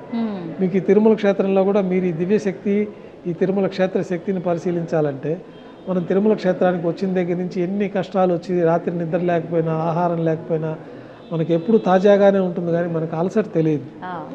ఈ తిరుమల క్షేత్రంలో వాళ్ళు 24 గంటలు క్యూ లైన్లో ఉండి వేల మైళ్ళ దూరం నుంచి నడిచి వచ్చి స్వామివారిని దర్శనం చేసుకున్నాక వాళ్ళకి మంచి శక్తిగా ఉంటుందే కానీ ఆ నీరసం కానీ ఆ యొక్క ఇతర దేహము క్షీణించిపోవడం కానీ జరగదు. ఆ దివ్యమైన శక్తి వల్ల వాళ్ళు ఎప్పుడు ఉత్సాహంగానే ఉంటారు. మీరు ఎంత కష్టపడినా స్వామివారి తిరుమల క్షేత్రంలో మీకు ఆ కష్టం తెలియదు. ఇదంతా కూడా ఈ క్రీడాద్రి పర్వతాలు, ఈ వైకుంఠంలో ఉండే ఒక పరిపూర్ణమైన శక్తి వల్ల ఇదంతా జరుగుతూ ఉంటుంది. గురుగారు, ఇప్పుడు అష్టాక్షరి మంత్రం యొక్క గొప్పతనం చాలా విశేషంగా చెప్తూ ఉంటారు. అసలు ఏంటి అష్టాక్షరి మంత్రం గొప్పతనం? అంటే నారాయణ అని చెప్పి మనం గనక నిత్యము నామస్మరణ చేసుకుంటూ ఉంటే కనీసం, అంటే కొన్ని పురాణాల్లో వింటూ ఉంటామండి, కనీసం మరణించే సమయంలో అయినా నారాయణ అని తలిస్తే పుణ్యలోకాలకు వెళ్ళిపోతారు అని చెప్పి, ఒకసారి ఆ వివరణ కూడా. మనకి పురాణాల్లో సులభమైన మార్గం అష్టాక్షరి మంత్రం.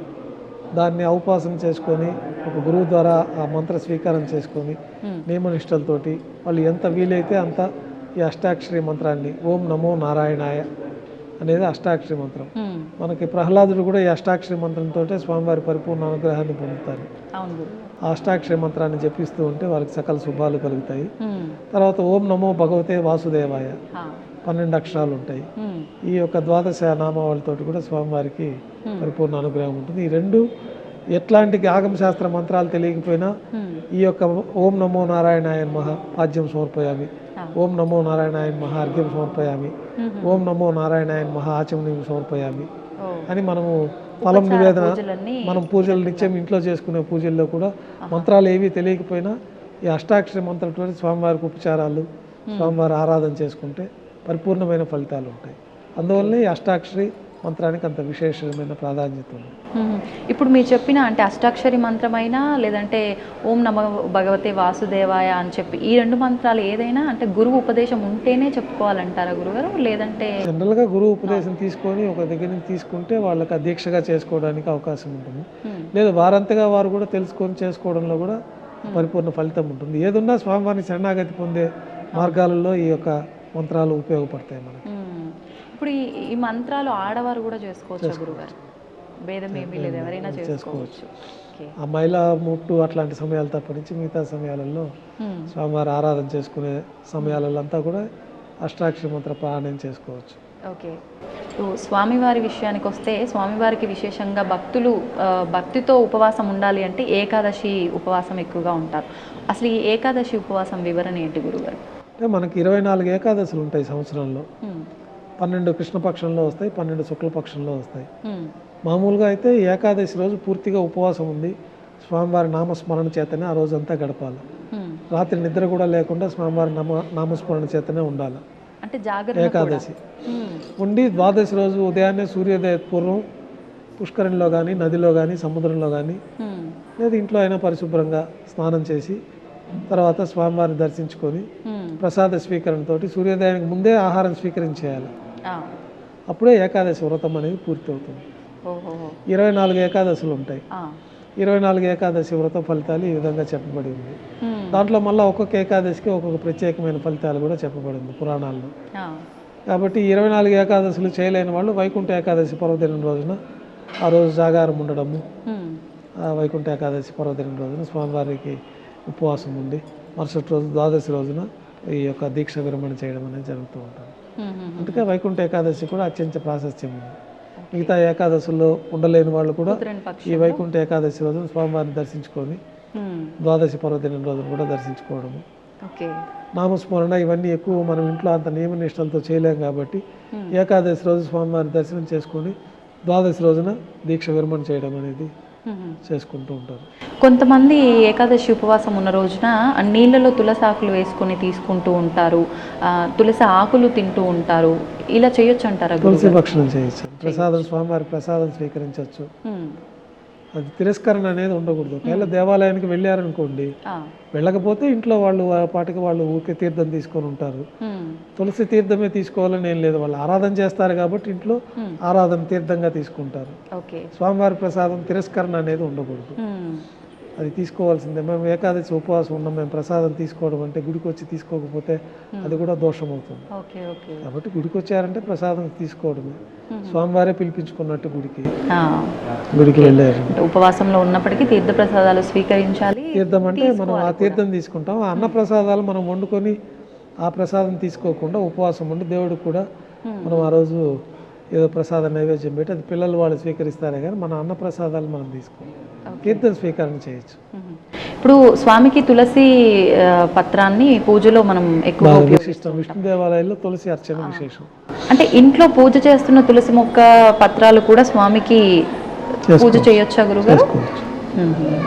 ఏం పర్వాలేదు. అంటే చాలా మంది పూజ చేస్తున్నాం కాబట్టి ఆ చెట్టువి పత్రాలు తెంపకూడదు, స్వామికి పూజ చేయకూడదు అంటుంటారు. దొరకనప్పుడు మనం ఇంట్లో తులసి, అందుకే ఇంట్లో తులసి మొక్క పెట్టుకొని ఆరాధన చేసుకుంటూ ఇప్పుడు తులసి లభ్యం కానప్పుడు ఆ తులసి దళం తీసుకొని శుద్ధి కావడానికే తులసి, ఆ తులసి వేస్తే స్వామివారు దేనికి లొంగరు, ఒక తులసి పత్రానికి లొంగిపోతారు. మనకి కృష్ణ అవతారంలో మనకు తులాభారంలో తెలుస్తుంది. బంగారు ఆభరణాలు ఎన్ని వేసినా స్వామివారు లొంగరు, ఒక తులసి దళం వేస్తే స్వామివారు ఆ బరువుకు లొంగిపోతారు.